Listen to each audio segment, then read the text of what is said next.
آج کا موضوع آپ کو معلوم ہے؟ نہیں معلوم ہے.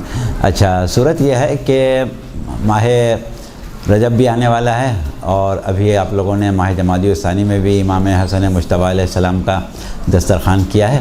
تو ہم سے یہ کہا گیا تھا آج کے سلسلے میں کہ آج ہم وہ گفتگو کریں کہ جس میں یہ پتہ چلے کہ یہ نظر، نیاز، حاضری، دسترخوان اور تبرکات جو ہیں اس کی دین سے کیا مماثلت ہے، دین سے اس کی کیا مناسبت ہے، اور اگر ہم اس کو صرف ایک خالص دینی اور مذہبی فریضہ سمجھیں تو آیا ایسا کر سکتے ہیں یا نہیں کر سکتے.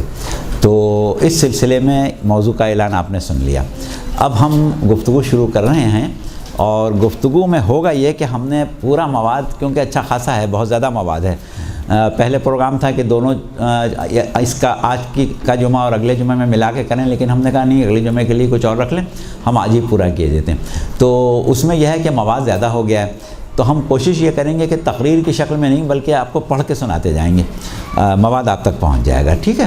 اچھا، اور دوسری چیز یہ ہے کہ اس میں ایک بات ہم بتا دیں، وہ یہ کہ گفتگو جو ہے وہ کس بنیاد پر کی جائے گی. تو اس میں ہم جو چیزیں بنیاد بنائیں گے وہ بنائیں گے، پہلی چیز فطرت انسانی کو، دوسری چیز بنائیں گے اخلاق کو جو کہ فطرت کا ہی حصہ ہے. اچھا، تیسری چیز ہم جو لیں گے وہ لیں گے سنت الہیہ، چوتھی چیز لیں گے مفہوم عبادت، پانچویں چیز ہم لیں گے اس میں سیرت انبیاء علیہم السلام، چھٹی چیز لیں گے سیرت پیغمبر اسلام صلی اللہ علیہ وسلم اور آپ کے عہد کو دیکھیں گے، اور اس کے بعد ہم دیکھیں گے سیرت ائمہ معصومین علیہم السلام. اور ان تمام چیزوں کو جمع کر کے ہم جو نتیجہ نکالیں گے وہ انشاءاللہ ہم پڑھ کے سناتے رہیں گے، آپ کے سامنے آ جائے گا. تو اب ہم بسم اللہ کہہ کے اس کا آغاز کر رہے ہیں. اعوذ باللہ من الشیطان الرجیم، بسم اللہ الرحمن الرحیم. فَأَقِمْ وَجْهَكَ لِلدِّينِ حَنِيفًا فِطْرَةَ اللَّهِ الَّتِي فَطَرَ النَّاسَ عَلَيْهَا. یہ سورہ روم کی آیت 30 ہے جس کا ایک حصہ ہم نے پڑھا، اور اس میں پروردگار عالم خطاب فرما رہا ہے سرکار رسالت صلی اللہ علیہ وآلہ وسلم سے، اور آپ سے یہ کہا جا رہا ہے کہ اے حبیب، آپ اپنی تمام تر توجہات، فَأَقِمْ وَجْهَكَ، اپنے چہرے کو رکھو، یعنی اپنی تمام تر توجہات جو ہیں وہ اس دین حنیف کی طرف رکھو. اور کیوں رکھو؟ کہ یہ فطرت اللہ التی فطر الناس علیہا، یہ وہ فطرت ہے جس پر ہم نے انسانوں کو خلق کیا ہے. یعنی اسلام کچھ نہیں ہے، یہ وہ فطرت ہے جس پر پروردگار عالم نے انسانوں کو خلق کیا ہے. تو اب وہ چیزیں کہ جن کا تعلق فطرت انسانی سے ہے، ظاہر ہے کہ وہ ایک اعتبار سے بلکہ یقینی اعتبار سے مذہب دین حق کا یعنی اسلام ہی ہے. اسلام فطرت سے باہر نہیں ہے. ہاں بیٹا؟ اے حبیب، آپ اپنے، اے حبیب کا لفظ تو ترجمے میں آیت میں نہیں ہے. فَأَقِمْ، پس قائم رکھیں، فَأَقِمْ وَجْهَكَ لِلدِّينِ، اپنے چہرے کو دین حنیف کی طرف، یعنی اپنی تمام توجہات جو ہیں وہ دین حنیف، سیدھے دین کی طرف رکھیں. فطرت اللہ التی فطر الناس علیہا، یہ وہ فطرت خداوندی ہے جس پر اللہ نے انسانوں کو خلق کیا ہے. کون سا؟ یعنی اسلام. اسلام جو ہے وہ فطرت ہے جس پر اللہ نے انسانوں کو خلق کیا ہے. تو یہاں تک بات پہنچ گئی. اب ہم آگے بڑھتے ہیں. تو ہماری گفتگو میں ویسے تو دسترخوان، حاضری، تبرک، نظر، نیاز، سبھی چیزیں آ جائیں گی، لیکن جو ہم اپنی توجہ کو زیادہ مرکوز کر رہے ہیں یا آپ لوگوں کو زیادہ متوجہ رکھنا چاہ رہے ہیں، وہ ایک تو دسترخوان امام حسن مجتبیٰ علیہ السلام، اور ایک ماہ رجب کی نظر امام صادق علیہ السلام جو عموماً کنڈے وغیرہ کے لفظ سے یاد کی جاتی ہے.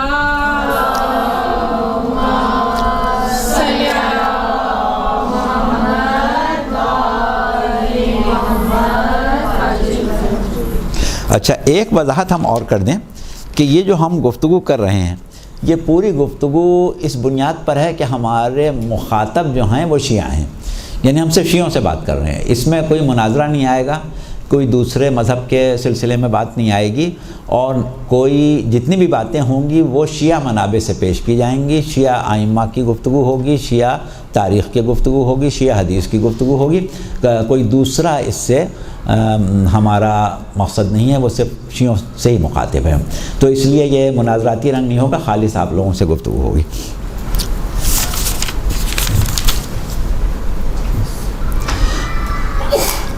یہ اور بات ہے کہ کچھ تھوڑا بہت تذکرہ ضمناً آ جائے، لیکن گفتگو وہ آپ سے ہی ہوگی۔ اچھا، اب شیعوں کو اس بات پر بتانے کی ضرورت کیوں پیش آ گئی؟ بھائی شیعہ تو ماشاءاللہ سے سب نظر نیاز دسترخوان سب کرتے ہی ہیں، تو شیعوں کو بتانے کی ضرورت کیوں پیش آ گئی، یا شیعوں کے پاس یہ مواد جو ہے اس کی ضرورت کیوں ہے؟ تو اس کی وجہ یہ ہوئی کہ گزشتہ سالوں میں بعض اوقات یہ چیزیں دیکھنے میں آئیں کہ جس طرح رسومات عزاداری کے اوپر بعض حلقوں سے حملے کیے گئے، اسی طریقے سے اس کے بارے میں بھی کہا گیا کہ صاحب یہ کوئی دین نہیں ہے، کوئی مذہب نہیں ہے، یہ تو بس رواج ہے، ثقافت ہے ہماری، بر صغیر میں 22 رجب کو کنڈے ہوتے ہیں اور کوئی دنیا بھر میں کہاں ہوتے ہیں، اور یہ کوئی وہ جو اس میں معجزہ وغیرہ بیان کیا جاتا ہے، لکڑہارے کی کہانی، یہ کوئی مستند تھوڑی ہے، یہ تو بس ایسی کسی نے گڑھ لی ہے، اور اسی طریقے سے وہ کسی خاتون نے یہ بنا لیا ہے، اور اس میں کچھ ایسی چیز رکھی بھی نہیں ہے، تو اس کی کوئی دینی مذہبی حیثیت نہیں ہے، اس قسم کی گفتگو کی گئی۔ تو ٹھیک ہے، اور لوگوں کے لیے تو صحیح ہے، لیکن شیعوں کے لیے کیسے صحیح ہو گئی یہ بات، اس کے اوپر ہم بات کریں گے۔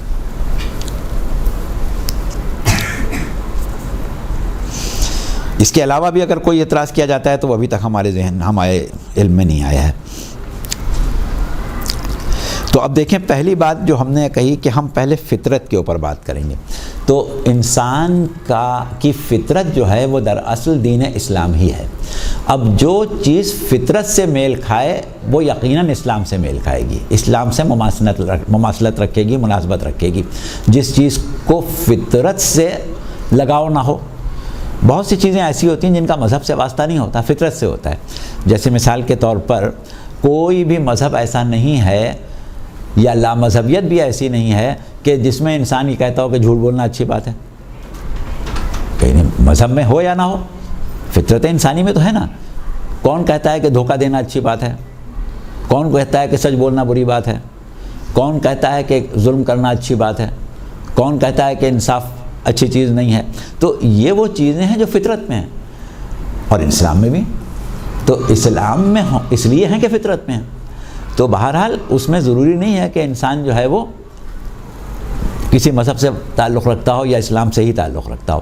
تو اس اعتبار سے جب ہم دیکھتے ہیں تو عام صورتحال کیا ہے کہ کیا عام طور پر عوام الناس فطرتاً اس بات کو پسند کرتے ہیں کہ کوئی شخص اپنے دوستوں کو، اپنے ساتھیوں کو، اپنے عزیزوں کو، اپنے پڑوسیوں کو بلا کے کھانا کھلائے؟ کوئی اس کو برا سمجھتا ہے؟ یعنی کوئی اس میں برا سمجھنے کی تو بات ہی نہیں ہے، فطرتاً ہے یہ۔ تو عام طور پر یہ چیز جو ہے یہ عقلاً مہمانوں کی تواضع کرنا، مہمانوں کے لیے کسی قسم کا بھی انتظام کر دینا، خواہ وہ ایک گلاس پانی ہی کیوں نہ ہو، تو یہ چیز ایسی ہے کہ یہ اگر ہو تو اس کو لوگ پسند کرتے ہیں، خواہ اس کا مذہب کچھ بھی ہو۔ اور دوسری چیز یہ کہ اگر ایسا نہ کیا جائے، مہمان نوازی نہ کی جائے، کسی شخص کے ساتھ ایسا حسن سلوک نہ کیا جائے، تو اس کو کوئی بھی مذہب ہو وہ برا ہی سمجھے گا، اور اخلاق سے گری ہوئی بات سمجھے گا، اخلاق سے گری ہوئی چیز سمجھی جائے گی۔ اور اخلاق جو ہے اس کا اسلام میں کیا مقام ہے؟ اخلاق کا اسلام میں مقام اتنا بلند ہے کہ پیغمبر اسلام یہ فرما رہے ہیں کہ انما بعثت لاتم مکارم الاخلاق، کہ میری تو بعثت اس لیے ہوئی ہے کہ اخلاق کو پایہ تکمیل تک پہنچاؤں۔ تو اب وہ چیزیں کہ جو اخلاق کے دائرے میں ہیں اور جن کے خلاف اخلاق کے دائرے سے باہر نکل جاتا ہے، اس کے بارے میں یہ سوچنا کہ اس کا دین میں کوئی مقام ہے کہ نہیں ہے، بھئی ظاہر ہے دین اسلام میں، دین اخلاق میں، دین فطرت میں تو ان تمام چیزوں کی کوئی نہ کوئی حیثیت ہے۔ اب کیا حیثیت ہے یہ پھر ہم اب آگے چلتے ہیں۔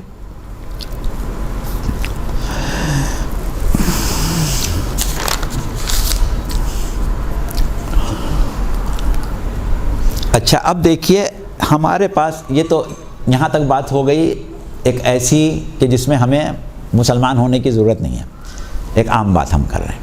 اچھا لیکن اب ہم آ جائیں اپنے اسلامی اقدار پر، تو اسلامی اقدار میں سب سے اہم چیز جو ہے وہ یہ ہے کہ انسان اپنے مقصد تخلیق کو پورا کرے، اور مقصد تخلیق کو پورا کرنے کے لیے ہی انسان کو خلق کیا گیا ہے۔ قرآن کیا کہہ رہا ہے؟ وَمَا خَلَقْتُ الْجِنَّ وَالْإِنسَ إِلَّا لِيَعْبُدُونَ۔ ہم نے نہیں پیدا کیا ہے انسانوں اور جنوں کو، کیوں؟ سوائے اس کے کہ وہ عبادت کریں۔ اب یہاں پر جتنے بھی ہمارے مفسرین ہیں وہ عبادت کا مفہوم کیا لیتے ہیں؟ عبادت کا مفہوم یہ ہے کہ انسان قربت خداوندی، معرفت خداوندی، رضائے خداوندی کی جستجو میں رہے، ہمیشہ یہ کوشش کرے کہ اللہ اس سے خوش ہو، ہمیشہ یہ کوشش کرے کہ اللہ کا قرب اس کو حاصل ہو، ہمیشہ یہ کوشش کرے کہ اپنے نفس کو اتنا پاکیزہ کرتا چلا جائے کہ اس کا نفس مقام میں کمال مطلق کے قریب ہوتا چلا جائے۔ کمال مطلق کون سا مقام ہے؟ مقام پروردگار عالم ہے، اللہ ہی کی ذات ہے کمال مطلق۔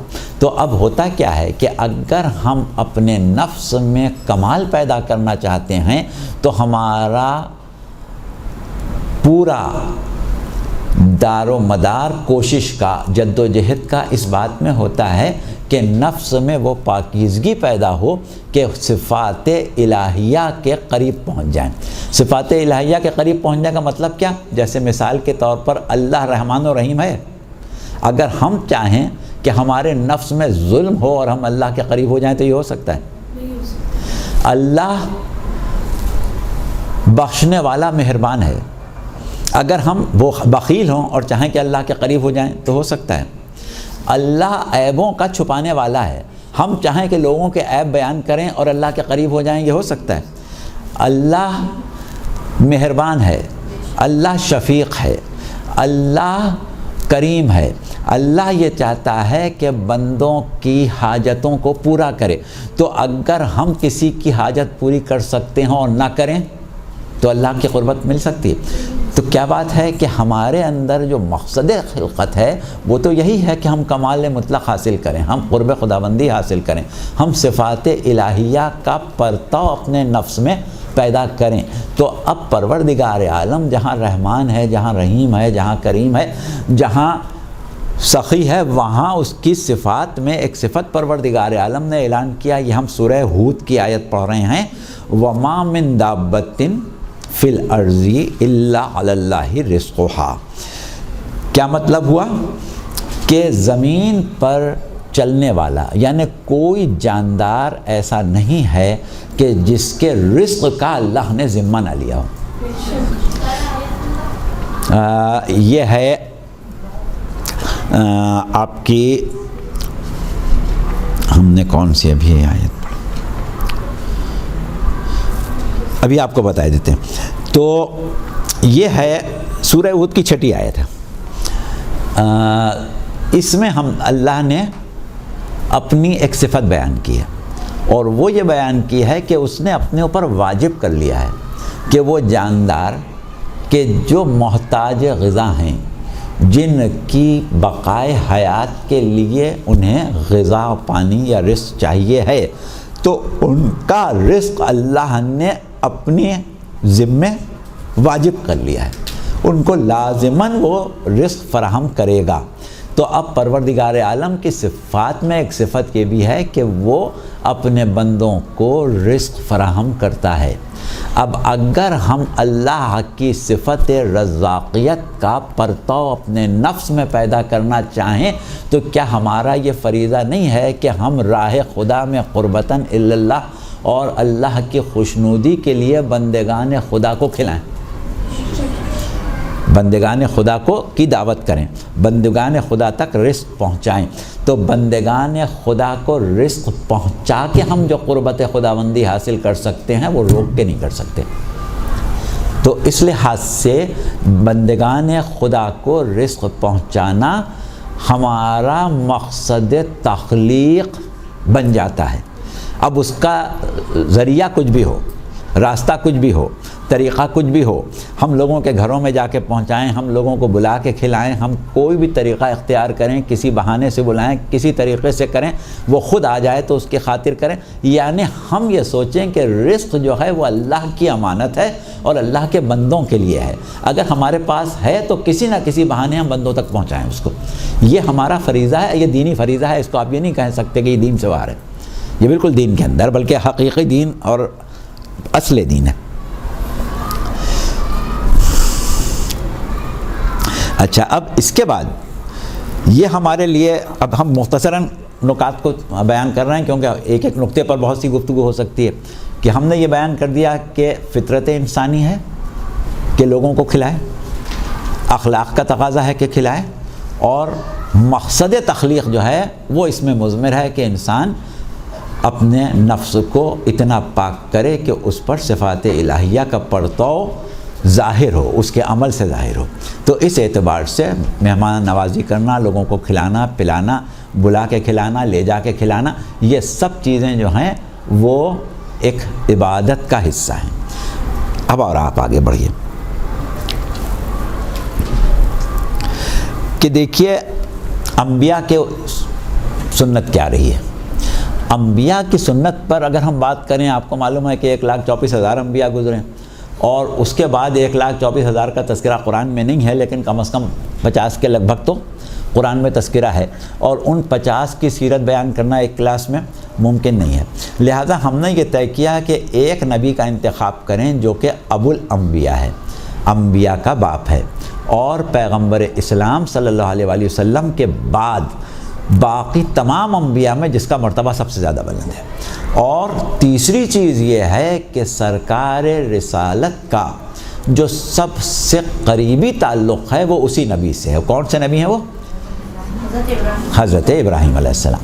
تو حضرت ابراہیم کے بارے میں، ان کی سنت کے بارے میں، ان کی شریعت کے بارے میں، ان کے اتباع اور ان کی پیروی کے بارے میں، اور اس مماثلت کے بارے میں کہ جو ملت مسلمہ جس کا ذکر جناب ابراہیم نے کیا، اور اپنی امت میں ملت مسلمہ، اپنی نسل میں، اپنی ذریت میں اللہ سے طلب کی، اس ملت مسلمہ کے حوالے سے قرآن میں بہت آیتیں ہیں.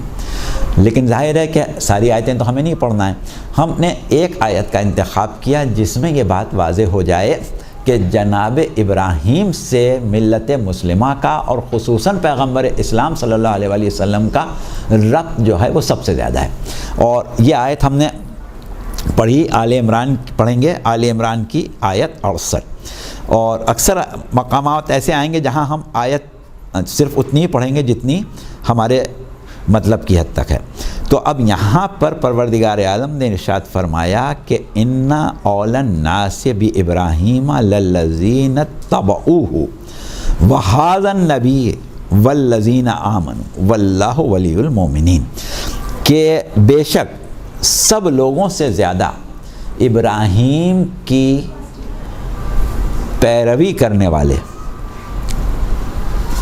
سب سے زیادہ ابراہیم کے راستے سے قریب قربت رکھنے والے، ابراہیم سے رسوخیت اور ابراہیم سے نسبت رکھنے والے وہ لوگ ہیں جو ابراہیم کا اتباع کریں، جنہوں نے ابراہیم کی سیرت کا اتباع کیا. اور اس کے بعد پھر خصوصیت کے ساتھ کہا جا رہا ہے کہ وَهَٰذَا النَّبِيُّ، یہ والا نبی یعنی پیغمبر اسلام صلی اللہ علیہ وسلم کہ جن کو سب سے زیادہ رسوخیت اور سب سے زیادہ قربت حاصل ہے جناب ابراہیم سے.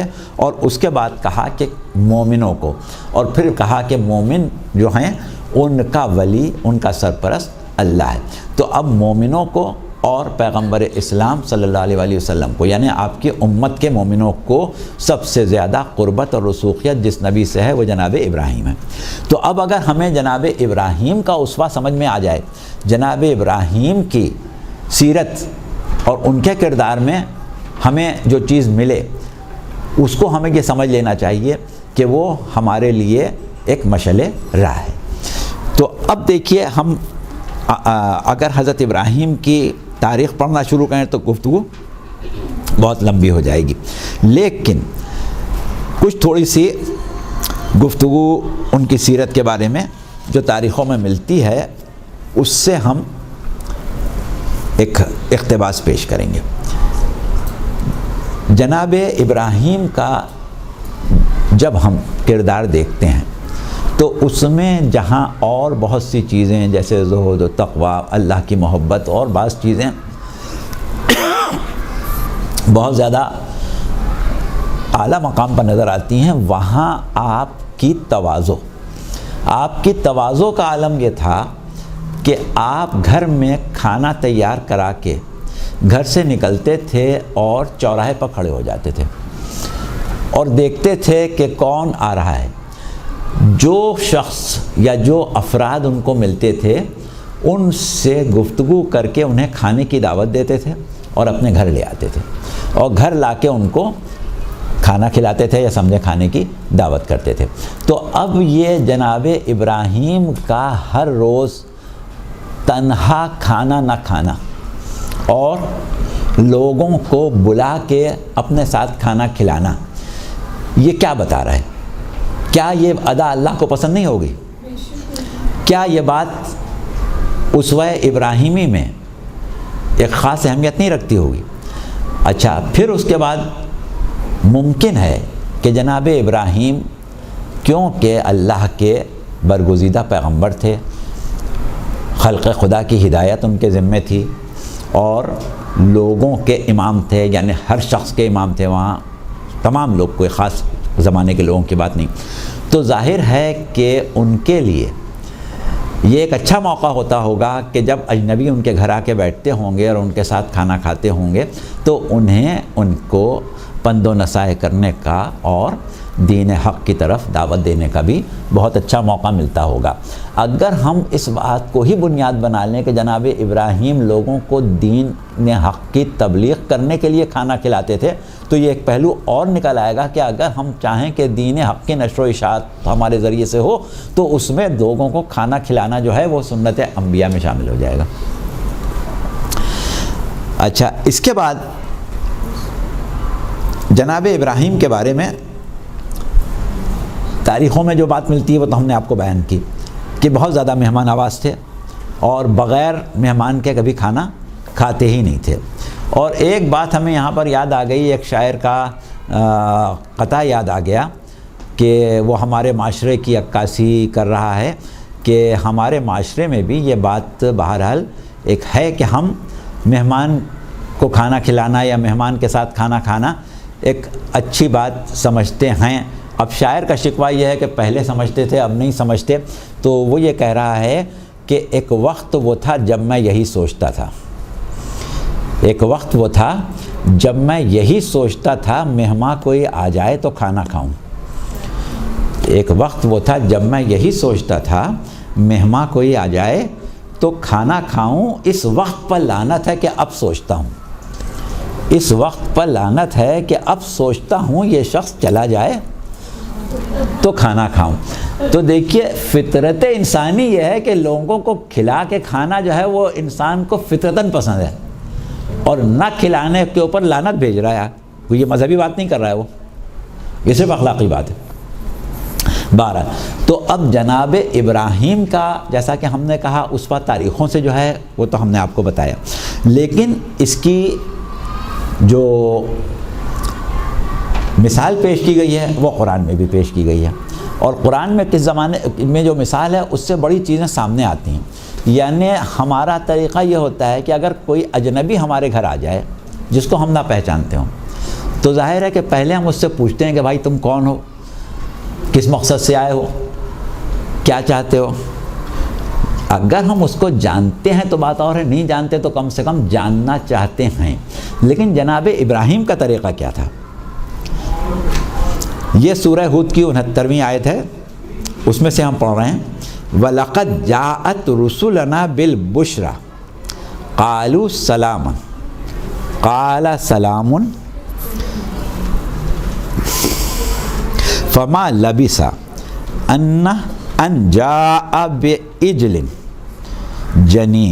حنیز۔ کیا ہوا کہ جناب ابراہیم کا تذکرہ کیا جا رہا ہے کہ جب اللہ کے بھیجے ہوئے فرشتے ان کے گھر آئے خوشخبری لے کے، جناب اسحاق کی ولادت کا تذکرہ ہے، اس کی خوشخبری لے کے آئے اور انسانوں کی شکل میں آئے، تو ظاہر ہے کہ جناب ابراہیم نے ان کو نہیں پہچانا، لیکن کیا ہوا کہ جیسے ہی وہ گھر میں آئے اور سلام دعا ہوا، انہوں نے سلام کیا، جناب ابراہیم نے سلام کا جواب میں سلام کیا، اور اس کے بعد بالکل دیر نہیں کی، بھنا ہوا بچھڑے کا گوشت لا کے ان کے آگے رکھ دیا۔ اس کا مطلب کیا ہوا کہ مہمان سے تعارف بعد میں، پہلے گھر میں جو سب سے بہتر غذا ہے وہ لا کے اس کے آگے رکھ دی۔ اب واقعی میں پورا قصہ ہے کہ وہ فرشتے تھے، انہوں نے نہیں کھایا، کیا ہوا، لیکن جناب ابراہیم نے پہچانا نہیں تھا، اس کے باوجود بھنا ہوا گوشت لا کے ان کے آگے رکھ دیا۔ تو یہ قرآن بتا رہا ہے، یہ نہیں ہے کہ حدیث ہے یا تاریخ ہے، قرآن اس کا ذکر کیوں کر رہا ہے؟ قرآن ذکر کر رہا ہے کہ جناب ابراہیم کو دیکھو کہ فرشتے آئے، انجان لوگ آئے، اور انہوں نے گفتگو کرنے سے پہلے، تعارف کرانے سے پہلے، ان کے بارے میں جاننے سے پہلے بھنا ہوا گوشت لا کے رکھ دیا۔ تو یہ چیز یہ بتا رہی ہے کہ یہ عمل مہمانوں کی خاطر تواضع کر دینا، خواہ وہ بلائے ہوئے ہوں یا بغیر بلائے ہوئے ہوں، یہ سنت انبیاء بھی ہے، اور خاص طور سے جناب ابراہیم کی سنت کہ جس کے مطابق اس بات کو بیان کیا جا رہا ہے۔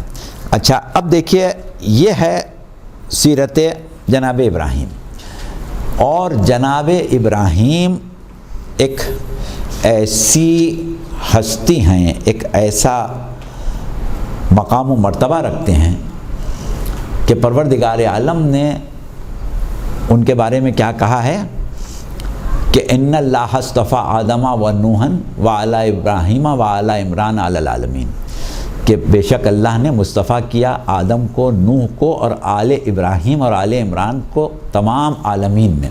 تو ابراہیم کے ساتھ آل ابراہیم کا بھی ایک مقام و مرتبہ ہے، اور یہی وجہ ہے کہ درود میں بھی اللہ نے ابراہیم کے ساتھ آل ابراہیم کو جس طرح شریک کیا ہے، ویسی ہی دعا ہم محمد و آل محمد کو درود بھیجتے وقت مثال دیتے ہیں کہ اس طرح کما صلیت، جیسا کہ تو نے صلوات بھیجی، جیسا کہ تو نے درود بھیجا ابراہیم کو اور آل ابراہیم کو۔ تو اب ہم یہ دیکھیں کہ آل ابراہیم کا طریقہ کیا تھا۔ اب یہاں پر بھی اگر ہم تاریخ اٹھا کے دیکھتے ہیں اس ملت کی کہ جس کے بارے میں جناب ابراہیم یہ دعا کر رہے ہیں کہ پروردگار میری ذریت میں ایک ملت مسلمہ قرار دے، تو وہ ملت مسلمہ جو جناب ابراہیم کی ذریت میں قرار دی جا رہی ہے، وہ یا تو جناب اسحاق کی اولاد میں آنے والے انبیاء بنی اسرائیل ہیں، اور یا پھر جناب اسماعیل کی۔ اب آگے چل کے جو قیاس بتاتا ہے وہ پتہ چلتا ہے کہ وہاں پر کیونکہ پیغمبر اسلام کی بعثت کی دعا ہے، لہٰذا یہ آل اسماعیل کا ذکر ہے، آل اسحاق کا نہیں ہے۔ تو آل اسماعیل میں کون سے خصائل ہمیں نظر آتے ہیں، کون سی خصلتیں ہمیں نظر آتی ہیں؟ تو ہم یہ دیکھتے ہیں کہ جناب سرکار رسالت صلی اللہ علیہ وآلہ وسلم کا قبیلہ،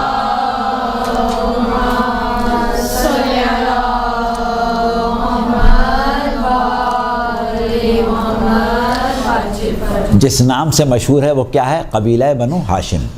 ہاشم کون ہیں؟ سرکار رسالت کے جد امجد ہیں۔ اور ہاشم کا لقب ہاشم کیوں ہوا؟ ان کو ہاشم کیوں کہا گیا؟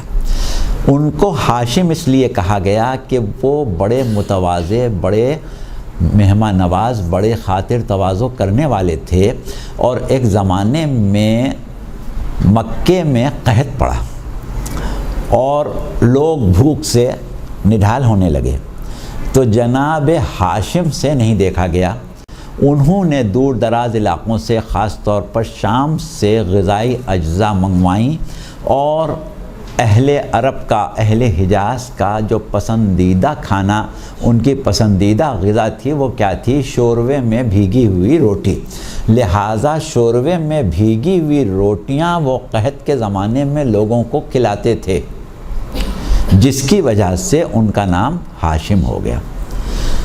تو اب اس سے یہ اندازہ ہوتا ہے کہ کتنا جذبہ تھا اس ملت مسلمہ آل ابراہیم میں لوگوں کی بھوک اور پیاس کو مٹانے کا اور لوگوں کو کھلانے کا ظاہر ہے کہ اس زمانے میں کتنا زر کثیر خرچ ہوتا ہوگا اور کتنا مشکل تھا اس وقت پیسہ کمانا، اور خاص طور سے مکے میں جو کہ بے آب و گیا علاقہ تھا، وہاں پر اپنی ذاتی کمائی سے، اپنی محنت کی کمائی سے لوگوں کو ان کی پسندیدہ غذا کا فراہم کرنا ایک خاص جذبے کے تحت ہی ہو سکتا ہے، اس کے علاوہ نہیں ہو سکتا۔ اب اس کے بعد جب ہم دیکھتے ہیں کہ آل ہاشم میں یا بنو ہاشم میں جو افراد برگزیدہ گزرے ہیں، جیسے جناب عبد المطلب ہیں، جناب ابو طالب ہیں، حضرت عبداللہ ہیں اور دیگر بزرگان پیغمبر اسلام جو ہیں، ان کی تاریخ جب ہم اٹھا کے دیکھتے ہیں تو ہمیں کوئی ساقی حجاج نظر آتا ہے، کوئی مطعم الطیر نظر آتا ہے، کوئی مطعم الحجاج نظر آتا ہے، یعنی وہ لوگ جو حاجیوں کو کھانا کھلاتے تھے، وہ لوگ جو حاجیوں کو پانی پلاتے تھے، وہ لوگ جو پرندوں تک کو غذا دیتے تھے، پرندوں کے دانے کا بھی انتظام کرتے تھے، اور وہ لوگ کہ جن کا شرف یہ تھا کہ وہ حاجیوں کی مہمان نوازی کرتے تھے۔ جہاں جہاں سے حاجی آتے تھے، جہاں جہاں سے زائرین خانہ کعبہ آتے تھے، ان کا آب و غذا انہوں نے اپنے ذمے رکھا تھا، تو ان لوگوں کو کھلانا پلانا۔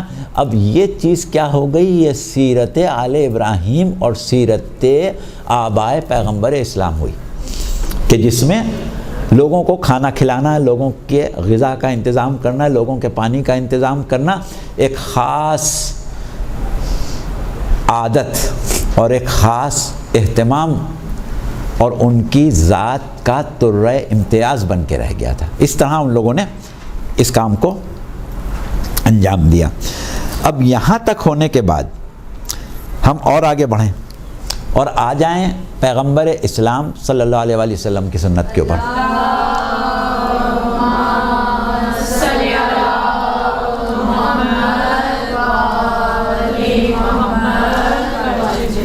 تو وہ واقعہ آپ لوگوں کو بہت مشہور ہے، بہت یاد ہے، سب کو یاد ہے، اس میں زیادہ اس کی تفصیل میں جاننے کی بھی ضرورت نہیں ہے۔ آپ کو ہم شروع کریں گے، آپ کو یاد آ جائے گا کہ سرکار رسالت کی بعثت کے بعد جب آپ کو یہ حکم ہوا کہ اپنے انتہائی قریبی رشتہ داروں کو دین کی دعوت دو، اور اس کا ذکر سورہ شعراء کی آیت 214 میں ہے، وَأَنذِرْ عَشِيرَتَكَ الْأَقْرَبِينَ، کہ ڈراؤ اپنے قریبی رشتہ داروں کو، یعنی سب سے زیادہ رشتہ داروں کو، اقربین سب سے زیادہ قریب رشتہ داروں کو ڈراؤ، یعنی سب کو دین کی دعوت دو۔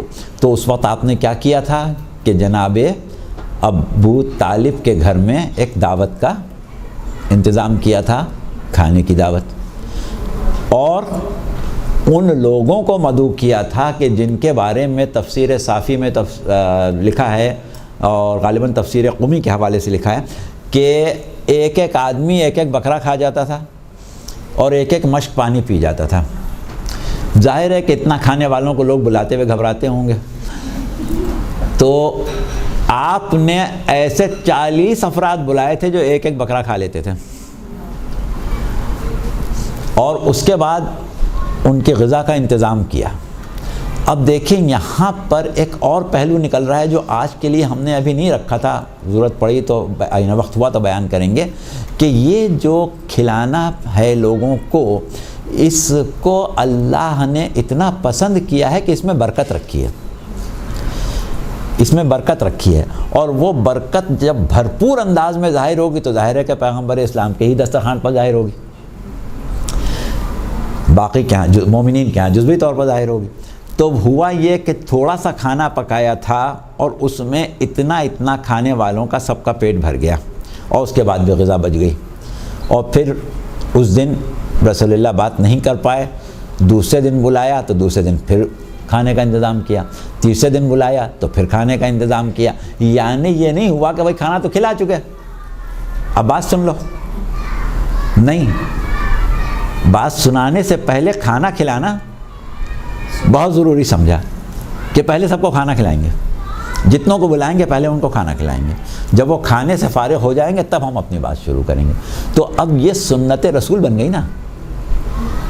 اور جیسا کہ ابھی ہم کہہ رہے تھے کہ جناب ابراہیم اگر دین کی دعوت دینے کے لیے کھلاتے تھے تو یہ سنت ابراہیمی بھی تھی، اور سنت پیغمبر اسلام بھی بن گئی کہ کھانا کھلایا جا رہا ہے، برکت پروردگار عالم کی طرف سے ہو رہی ہے، اور تیسری چیز یہ ہے وہ یہ کہ دین کی نشر و اشاعت کو بھی اس ذریعے سے کام میں لایا جا رہا ہے۔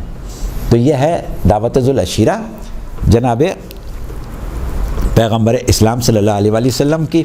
اب مسئلہ یہ ہے کہ یہ تو زمانہ تھا مکے کا، اور اس وقت آپ کو محدود پیمانے پر اپنے خاندان والوں کو اپنی بعثت کی اطلاع کرنا تھی، لیکن اب جب حضور ہجرت کر کے مکے سے مدینہ تشریف لے آئے اور یہاں پر ایک اسلامی ریاست کی بنیاد ڈال دی، اور اس اسلامی ریاست کے سربراہ خود سرکار رسالت ہو گئے، اور اب جو آبادی مدینہ میں یعنی رسول کے شہر میں ہے وہ سب کے سب مسلمان ہیں، سب کلمہ گو ہیں، سب آپ کی نبوت کے قائل ہیں، اور آپ کو اپنا قائد، اپنا سردار، پر اللہ کا رسول سمجھتے ہیں۔ تو اب ہم یہ دیکھ رہے ہیں کہ اس وقت دین کی دعوت دینے کے لیے کھانا کھلایا تھا، تو اب وہ مقصد تو نہیں رہا، اب تو سب رسول ماننے والے ہیں نا۔ لیکن اب صورت یہ ہے کہ ہم آ جائیں، آپ پڑھیے آیت قرآن کی سورہ احزاب کی 53ویں آیت۔ سورہ احزاب کی 53ویں آیت جو ہے اس میں مسلمانوں کو، اور خاص طور سے اس زمانے کے مسلمانوں کو، کیونکہ بعد کے مسلمان تو رسول اللہ کے گھر نہیں جا سکتے، جس زمانے میں رسول اللہ تھے اسی زمانے کے مسلمان رسول اللہ کے گھر جا آ سکتے تھے، تو ان کو آداب سکھائے جا رہے ہیں پیغمبر اسلام کے گھر جانے کے۔ پیغمبر اسلام کے گھر جانے کے جب آداب سکھائے جا رہے ہیں تو ان سے خاص طور سے کہا جا رہا ہے کہ یا ایھا الذین آمنوا لا تدخلوا بیوت النبی الا ان یؤذن لکم، اے صاحبان ایمان دیکھو نبی کے گھروں میں نہیں داخل ہوا کرو جب تک کہ تم کو اجازت نہ مل جائے، یعنی رسول کے گھر میں کسی مسلمان کو داخل ہونے کی اجازت نہیں ہے جب تک کہ وہ پیغمبر اسلام سے اجازت نہ لے لے۔ اچھا، اب اس کے بعد آگے بڑھ کے ایک بات کی جا رہی ہے جس کی طرف ہم آپ کی توجہ دلا رہے ہیں، اور وہاں کیا کہا جا رہا ہے اسی آیت میں کہ وَإِذَا دُعِیتُمْ فَادْخُلُوا فَإِذَا طَعِمْتُمْ فَانْتَشِرُوا، جب رسول دعوت دے تو جاؤ، داخل ہو، اور جب کھانا کھا چکو تو منتشر ہو جاؤ، کھانا کھانے کے بعد رسول کے ہاں نہ بیٹھو۔ تو اس کا مطلب کیا، رسول نے دعوت کاہے کے لیے دی ہے؟ کھانا کھلانے کے لیے۔ اب اگر رسول نے اپنی زندگی میں کبھی ایک دفعہ دعوت دی ہوتی تو یہ سارے احکام اور مسلمانوں کو بتانا کہ ایسے نہیں جانا، جب دعوت ہو تو جانا، اور اس کے بعد اس میں اور بھی چیزیں ہیں کہ برتنوں کو نہ دیکھا کرو اور کھانے کا انتظار نہیں کیا کرو، کھانے کے بعد بیٹھا نہیں کرو، وغیرہ وغیرہ، جب کھانا کھا لیا کرو تو آ جایا کرو۔ یعنی پیغمبر اسلام کے اسوے میں یہ چیز شامل ہے کہ آپ اپنی مدنی زندگی میں مسلمانوں کو گھر پر بلاتے تھے کھانا کھلانے کے لیے، آؤ آج کھانا ہمارے یہاں کھاؤ۔ تو اب بتائیں کہ یہ عام مسلمان جو سنت رسول کی پیروی کرنے کی بات کرتے ہیں ان کے لیے سنت رسول ثابت ہو گئی، لوگوں کو بلا کے کھانا کھلانا، لوگوں کو بلانا، اپنے گھر کھانے کی دعوت دینا اور کھانا کھلانا۔ اب یہ ہے کہ کیونکہ وہ لوگ آداب محفل رسول سے واقف نہیں تھے، اس لیے اللہ کو سمجھانا پڑا کہ اٹھ کے چلے جایا کرو، اس طرح نہیں بیٹھا کرو، یہ نہیں کیا کرو، وہ نہیں کیا کرو، لیکن بہرحال یہ طے ہو گیا کہ رسول اپنے گھر پر کھانے کے لیے دعوت دیتے تھے، کھانے کے لیے بلاتے تھے۔ تو اب اگر ہم لوگوں کو بلا کے کھانا کھلائیں تو یہ سنت رسول کا تازہ کرنا ہی قرار پائے گا۔ اچھا، اب ممکن ہے لوگ یہ کہیں کہ بھائی یہ تو رسول کا کام تھا، رسول کرتے تھے، کیا انہوں نے اپنے زمانے کے مسلمانوں کو، جنہیں لوگ صحابہ کرام کہتے ہیں، ان سے بھی کہا تھا کہ لوگوں کو کھلایا کرو؟ ان کو بھی کبھی ترغیب دی تھی؟ تو اس کے لیے پھر ہمارے پاس تاریخ کا ویسے تو ہے بہت سی باتیں ہیں، ہم صرف ایک ایک نمونے کے طور پر پیش کر رہے ہیں۔ وہ لوگ کہ جو نادار، غریب، بے گھر ہوتے تھے اور اسلام قبول کر کے کلمہ پڑھ کے دائرہ اسلام میں آ جاتے تھے، اور ان کے پاس رہنے کی جگہ نہیں، کھانے کو نہیں، پینے کو نہیں، سر چھپانے کے لیے کچھ نہیں، تو ان کے لیے سرکار رسالت نے مسجد میں ایک چبوترا بنا دیا تھا۔ چبوترا، اس کے لیے ایک لفظ عربی میں استعمال ہوتا ہے صفہ۔ تو وہ لوگ جو تھے وہ سب اس چبوترے پر بیٹھے رہتے تھے، رات کو بھی وہیں سوتے تھے۔ اب کھائیں پئیں کیا؟ چلو چبوترے پر بیٹھ کے زندگی گزار لی انہیں۔ تو اب ہوتا یہ تھا کہ ان کے کھانے کا انتظام یا تو رسول اللہ خود کرتے تھے، اور یا بعض مومنین جو اہل ثروت تھے، اغنیائے شہر تھے، ان کو یہ ذمہ داری دے دی گئی تھی کہ وہ ان کے کھانے کا انتظام کرتے تھے۔ تو بہرحال تفصیل میں جائے بغیر یہ بات طے ہو گئی کہ اصحاب رسول یا مسلمان عہد رسالت میں اس بات پر عمل کرتے تھے کہ اصحاب صفہ کا کھانا منگوا کے پکوا کے ان کے لیے بھیجا کرتے تھے۔ تو اب یہ کھانا منگانا، پکانا، بھیجنا، اس کے بارے میں یہ سوال کرنا کہ شریعت میں ہے یا نہیں ہے، دین میں ہے کہ نہیں ہے، دین میں حیثیت کیا ہے، ایک عجیب سی بات لگتی۔ اچھا، اب یہاں تک تو ہم آ گئے ان تمام امور پر۔ کیا آپ کا بیچ میں انٹرول تو نہیں ہوگا نا؟ 6 بجے تک چلے گی؟ سر آپ کی ہوتی ہے چائے وغیرہ؟ نہیں، ہم میں تو چائے ہم بہت پیتے رہتے ہیں، کوئی مسئلہ نہیں ہے، چاہ رہے ہیں کہ بات پوری ہو جائے۔ خیر، تو وہ جو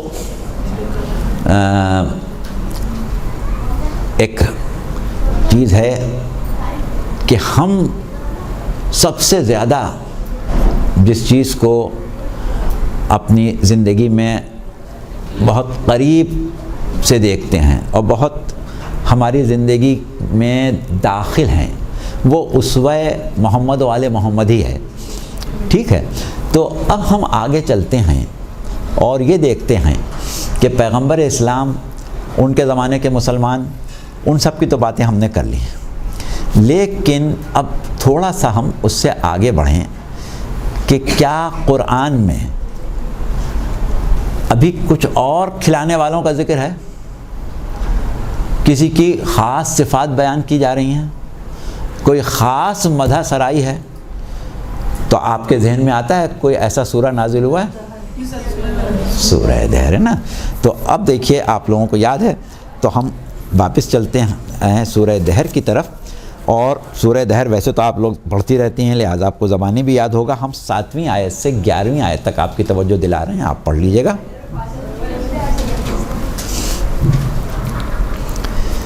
یوفون بالنذر ویخافون یوما کان شرہ مستطیرا ویطعمون الطعام علی حبہ مسکینا ویتیما واسیرا۔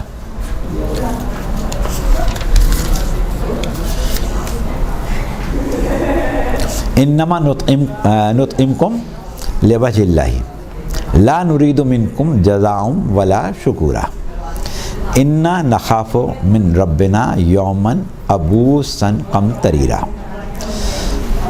فوقاہم اللہ شر ذالک اليوم ولقاہم نظرتا وسرورا۔ اب دیکھیے، یہ ہم نے آہستہ آہستہ پڑھا کہ آپ لوگوں کو یاد آ جائیں، یہ آیتیں آپ بہت پڑھتے ہیں، کہ ترجمہ آپ کے ذہن میں ہے۔ کیا کہا جا رہا ہے کہ وہ اپنی نظروں کو پورا کرتے ہیں، اپنی نظر کو پورا کرتے ہیں، اور اس دن سے ڈرتے ہیں جس کی سختی پھیل جانے والی ہے، اور وہ اس کی محبت میں، کس کی محبت میں؟ اللہ کی محبت میں مسکین، یتیم اور قیدی کو کھانا کھلاتے ہیں، اور کیا کہتے ہیں کہ ہم تمہیں کھانا صرف اللہ کی خوشنودی کے لیے ہی کھلاتے ہیں، تم سے نہ ہمیں کوئی بدلہ چاہیے اور نہ شکریہ۔ ہم اللہ سے ڈرتے ہیں قیامت کے اس دن سے جب لوگوں کے چہرے بگڑ جائیں گے، بس اللہ انہیں اس دن کی سختی سے بچائے لے گا اور انہیں تر و تازگی اور خوشی عطا کرے گا۔ اب دیکھیے یہ ہم نے صرف 7ویں آیت سے 11ویں آیت تک پڑھی ہے۔ اس میں کیا کہا جا رہا ہے؟ پورا واقعہ آپ لوگوں کو یاد ہے کہ اہل بیت اطہار کا تذکرہ ہے اور ان کے کھلانے کے جذبے کو بیان کیا جا رہا ہے کہ کس جذبے کے تحت کھلا رہے ہیں۔ اللہ کی محبت میں کھلاتے ہیں، اللہ کے خوف سے کھلاتے ہیں، روز قیامت کی سختی کا خیال کر کے کھلاتے ہیں۔ اس کا مطلب یہ ہوا کہ کھلانے سے یہ ساری چیزیں دور ہو جائیں گی۔ اگر کوئی روز قیامت کی سختی سے ڈرتا ہے تو اللہ کے بندوں کو کھلائے، اگر کسی اور طریقے سے اللہ کی خوشنودی چاہتا ہے اور اللہ سے محبت کرتا ہے تو اس کے اظہار کا طریقہ یہ ہے کہ کھلائے۔ اچھا مگر اور کس حال میں کہ فاقوں میں کھلائے وہ تو سب آپ کو معلوم ہی۔ اچھا لیکن یہاں پر انسان کہہ سکتا ہے کہ یہ تو یتیم، مسکین اور قیدی کی بات ہو رہی ہے۔ تو دیکھیے یتیم، مسکین یا قیدی کے مفہوم کو جب ہم جا کے دیکھیں گے تو اس میں بہت وسعت مل جائے گی۔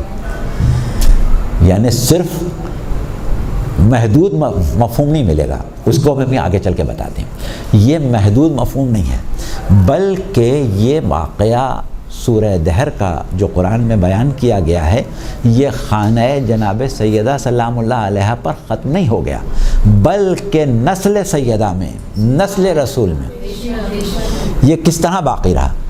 آپ کو معلوم ہے کہ بعد سرکار رسالت اہل بیت کو تو ان کے مقام سے ہٹا دیا گیا اور حکومتیں، سلطنتیں جو تھیں وہ اس طریقے سے قائم ہوئیں کہ اس میں لوٹ مار کا بازار گرم تھا۔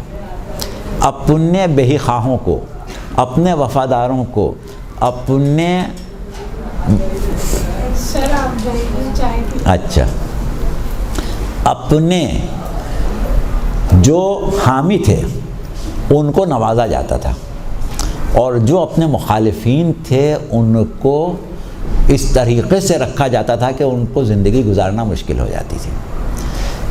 اور خاص طور سے اہل بیت کے ماننے والے اور اہل بیت کے چاہنے والوں کو تو زندگی گزارنا دشوار تھی۔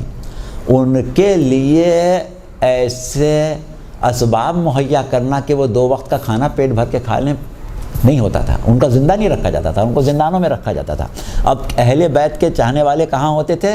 زندانوں میں۔ تو قیدیوں کو کھانا کھلانے کا مطلب کیا ہوا؟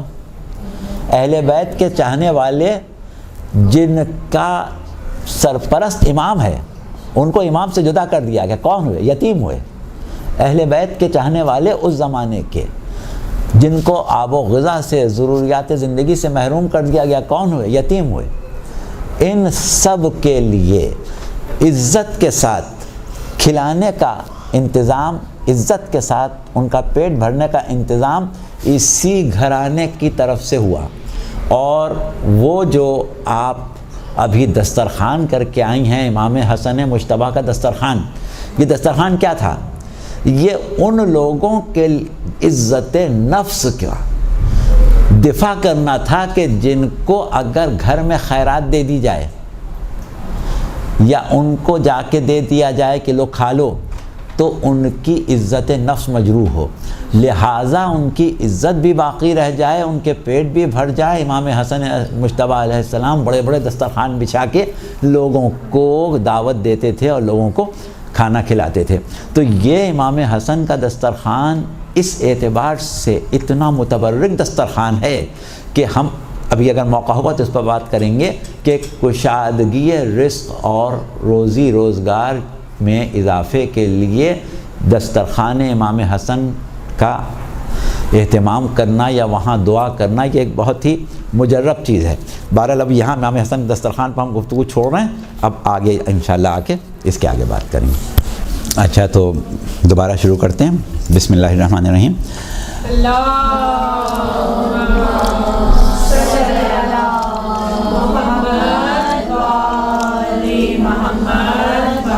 تو یہ دسترخوان امام حسن مجتبیٰ علیہ السلام جو تھا یہ لوگوں کو، غریبوں کو اور ایسے لوگوں کو کہ جو صاحب عزت تھے ان کو عزت کے ساتھ آب و غذا فراہم کرنے کے لیے ہوا کرتا تھا۔ اور اس سلسلے میں ایک واقعہ شاید آپ لوگوں نے سنا بھی ہے کہ ایک مومن دسترخوان امام حسن علیہ السلام پر آیا تھا اور وہاں سے کچھ کھانا، کچھ غذا تھوڑی تھوڑی اٹھا کے اپنی جیب میں بھی رکھتا جا رہا تھا۔ ہاں، اور یہ سب واقعات آپ لوگوں کو یاد ہی ہیں، ہمیں بیان کرنے کی ضرورت نہیں، صرف اشارہ ہم کرتے ہیں۔ تو پتہ چلا کہ وہ مولا کے لیے لے جا رہا تھا۔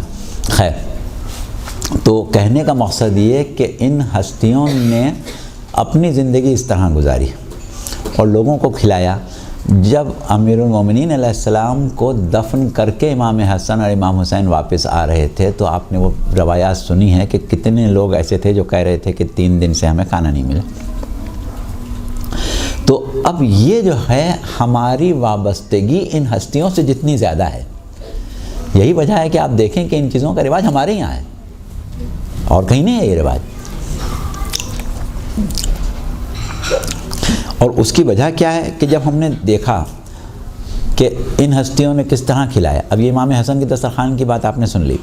اگر آپ کو ہم اس وقت سب اماموں کی سیرت کا ذکر نہیں کر سکتے، سیرت امام زین العابدین علیہ السلام کے اوپر اگر آپ نے کبھی کتابیں پڑھی ہوں تو آپ کو ملتا ہے کہ آپ عبادت کے علاوہ جو آپ کا وقت گزرتا تھا یا درس و تدریس میں گزرتا تھا، یا آپ اپنی پشت پر بوریوں میں روٹی بھر کے مختلف علاقوں میں لے جا کے لوگوں کو دیا کرتے تھے۔ اور امام کے بعد، امام زین العابدین علیہ السلام کے بعد دیگر ائمہ کی زندگی میں بھی یہ واقعات ملتے ہیں کہ آپ روٹیاں لے کے بوری میں بھر کے اور اپنی پشت پر لاد کے ایسے علاقوں میں پہنچتے تھے کہ جہاں پر لوگ منتظر ہوتے تھے اس روٹی کا کے، اور آپ لے جا کے پہنچاتے تھے۔ اور ایک جگہ ایک واقعہ ایک امام کا اس طریقے کا بھی ملتا ہے کہ ایک صحابی امام کا یہ کہتا ہے کہ میں نے ایک دفعہ امام سے ملاقات کی تو میں نے دیکھا کہ امام کے پشت پر بوجھ ہے روٹیوں کا اور آپ کسی طرف جا رہے ہیں۔ تو میں نے کہا کہ مولا میں آپ کا بوجھ اٹھوا لیتا ہوں، میں بھی آپ کے ساتھ چلوں۔ مولا نے اجازت دی۔ تو ہم چلتے ہوئے رات کی تاریکی میں ایک ایسے میدان کی طرف گئے جہاں بہت سے لوگ انتظار میں تھے کہ روٹیاں آنے والی ہیں۔ وہاں پہنچ کے آپ نے روٹیاں تقسیم کی اور سب نے روٹیاں کھائیں۔ جب واپس آنے لگے تو میں نے مولا سے کہا کہ مولا یہ لوگ جن کو آپ اس طرح رات کو روٹی پہنچا رہے ہیں یہ کیا آپ کے شیعہ ہیں؟ تو امام نے یہ کہا کہ یہ ہمارے شیعہ نہیں ہیں، بندگان خدا ہیں، اور اگر یہ ہمارے شیعہ ہوتے تو ہم ان کو روکھی روٹی نہ دیتے، ہم کم سے کم اس کے ساتھ خرمہ ضرور رکھتے۔ یعنی امام خیال رکھتے تھے کہ جو اپنے چاہنے والے ہیں ان کا خاص طور پر کچھ ان کے ساتھ امتیازی بات کی جائے۔ تو یہ سنت ائمہ اہل بیت اور سنت معصومین علیہم السلام ہے۔ اور پروردگار عالم نے ہمیں کیا حکم دیا ہے؟ یا ایھا الذین آمنوا اتقوا اللہ وکونوا مع الصادقین، اے صاحبان ایمان اللہ کا تقوی اختیار کرو یا اللہ سے خوف کرو اور معیت صادقین اختیار کرو۔ تو صادقین سے ہم تو یہ جانتے ہیں کہ کون افراد مراد ہیں، تو جب ہمیں معلوم ہے کہ یہ صادقین جن کی معیت قرآن کے ذریعے اللہ نے ہمارے اوپر واجب کی ہے وہ کون سی ہستیاں ہیں، اور ان ہستیوں کا طریقہ اس معاملے میں کیا تھا، کھلانے پلانے میں، دعوت کرنے میں ان کا کیا طریقہ تھا، تو پھر یہ ہمارے لیے ایک ایسا شرف بن گیا کہ اگر ہم چاہیں کہ ہمارا ان سے واسطہ ہے، ہمارا یہ ان سے قربت ہے، ہم کو ان سے محبت ہے، ہم ان کی معرفت رکھنا چاہتے ہیں اور ہم یہ چاہتے ہیں کہ ان کے کہلائیں، تو پھر ہمیں طریقہ وہی اختیار کرنا پڑے گا نا۔ اب دیکھیے طریقہ تو سمجھ میں آ گیا نا کہ یہ جو ہے اہل بیت کا طریقہ ہے۔ یہی وجہ ہے کہ اہل بیت کے دشمنوں میں آپ کبھی نہیں دیکھیں گے نظر نیاز، ہمیشہ اہل بیت کے چاہنے والوں میں دیکھیں گے۔ البتہ ایک چیز ہے کہ عام مسلمانوں میں بھی اس کو مستحب یا سنت کہاں مانا گیا ہے کہ شادی کے بعد تو دعوت کرتے ہیں نا ولیمے کی، حج کرنے کے بعد تو دعوت کرتے ہیں، مکان بنا کے تو دعوت کرتے ہیں، یہ تو مسلمانوں میں رواج ہے نا۔ اب یہ کہنا کہ یہ دعوت کرنا کہاں سے آ گیا، دعوت کرنا ابھی کہاں سے آ گیا، سب تمہارے سامنے تو ہے، تو یہ ہو گیا۔ اچھا، اس کے بعد وہ لوگ کہ جو اس پر سب سے زیادہ اعتراض کرتے ہیں، جن کے مکتب میں سب سے زیادہ اعتراض ہے، وہ بھی انسانیت کے ناطے کم سے کم اس بات کے قائل ہیں کہ آج بھی جب حاجی حجاز میں حج کرنے جاتے ہیں تو آل سعود کی طرف سے جو معلمین مقرر کیے جاتے ہیں، معلم کیا ہے، خالی وہ ان کا پیسے کا وہ ہوتا ہے کہ بھئی آپ ان کو پیسے دے دیں، اب اور کیا کرتے ہیں وہ آپ کا، مگر یہ کہ ایک وقت کا کھانا بھی کھلا دیتے ہیں عرفات میں۔ تو کیا ہوا کہ اب یہاں تک بات طے ہے کہ لوگوں کو بلانا، گھر میں دعوت دینا اور ان کو عزت دے کے انہیں کھلانا، اب وہ خواہ میٹھی ٹکیاں ہوں، خواہ پوریاں ہوں، خواہ پلاؤ ہو، خواہ زردہ ہو، یہ کوئی تخصیص نہیں ہے، لیکن لوگوں کے اذہان میں جو چیز ہوتی ہے کہ بھائی ہم حاضری میں جا رہے ہیں تو کباب پراٹھے ملیں گے، کنڈے میں جا رہے ہیں میٹھی ٹکیاں کھیر ملے گی، یا مجلس میں جا رہے ہیں حلیم ملے گی، تو یہ تو معاشرے کی باتیں ہیں۔ تو جب آدمی ذہنی طور پر تیار ہو کے آ رہا ہے کہ آپ کے گھر حلیم ملے گی تو آپ کی اخلاق کا تقاضا ہے کہ حلیم ہی کھلائیں پھر اس کو۔ تو بہرحال یہ چیزیں جو ہیں یہ تو ثابت ہو گئی ہیں۔ اب یہاں پر معترض جو ہے وہ ایک بات کہے گا کہ بھائی ہم نے یہ مان لیا کہ مہمانوں کو بلانا، کھانا کھلانا، دعوت کرنا، ٹکیاں کھلانا، کھیر کھلانا یا پلاؤ کھلانا یا آج کل کی زبان میں بریانی کھلانا، یہ سب چیزیں جو ہیں یہ تو طے ہو گئیں کہ صحیح ہے اور بالکل عین دین اسلام ہے، لیکن بھائی یہ نظر کیوں، یہ فاتحہ کیوں؟ تو یہ نظر اور فاتحہ کا اعتراض کبھی شیعہ کی طرف سے نہیں آ سکتا، یہ اس مکتب فکر کی طرف سے آتا ہے کہ جو حیات بعد از موت کے قائل نہیں ہیں، اور وہ یہ سمجھتے ہیں کہ جو شخص مر گیا اب وہ فنا ہو گیا، اب کیونکہ وہ فنا ہو گیا تو اس سے کسی قسم کا رابطہ، کسی قسم کا تعلق باقی رکھنا، خواہ وہ اس کے لیے ایصال ثواب ہو، خواہ اس کی قبر پر جانا ہو، خواہ اس سے توسل کرنا ہو، اس سب کو وہ شرک سمجھتے ہیں۔ لیکن ہمارے مذہب میں یہ کب ہے؟ ہم تو حیات بعد از موت کے اس طرح قائل ہیں کہ ہم تو یہ سمجھتے ہیں کہ موت جو ہے وہ انسان کو ایک اعلیٰ حیات عطا کر دیتی ہے، اس حیات سے بہتر حیات عطا کر دیتی ہے۔ مولا کا قول ہے کہ بنی آدم عالم خواب میں ہیں، جب مریں گے تو جاگیں گے، تو ہم تو ایک بہتر زندگی کی طرف منتقل ہو جاتے ہیں، لہٰذا ہمارے لیے رابطہ قائم کرنا یا اس کے لیے دعائے خیر کرنا یا فاتحہ دینا یا اور اس قسم کی چیزیں ایصال ثواب کرنا، یہ تو ہمارا تو طرح امتیاز ہے، ہمارے لیے اس میں کیا پریشانی۔ اچھا، اب اس کے بعد جو بات آتی ہے کہ صاحب وہ تو مسئلہ یہ ہے کہ یہ تو روایت ہی غلط ہے کہ لکڑہارے کی دعا پوری ہوئی تھی، یا کوئی لکڑہارا تھا جس نے امام صادق کی نظر مانی تھی، یہ کہاں ملتا ہے؟ تو چلیے ٹھیک ہے، اب یہ بتائیے کہ کیا ہمارا یہ عقیدہ نہیں ہے کہ یہ ہستیاں دنیا میں ہماری حاجت رواں ہیں، دنیا میں ہماری مونس و یاور ہیں، دنیا میں ہمارے عمل کی نگراں ہیں، دنیا میں ہماری ہادی ہیں، ہماری اصلاح کے خواہاں ہیں، اور آخرت میں ہمارے شفیع ہیں، آخرت میں ہماری شفاعت کرنے والے ہیں۔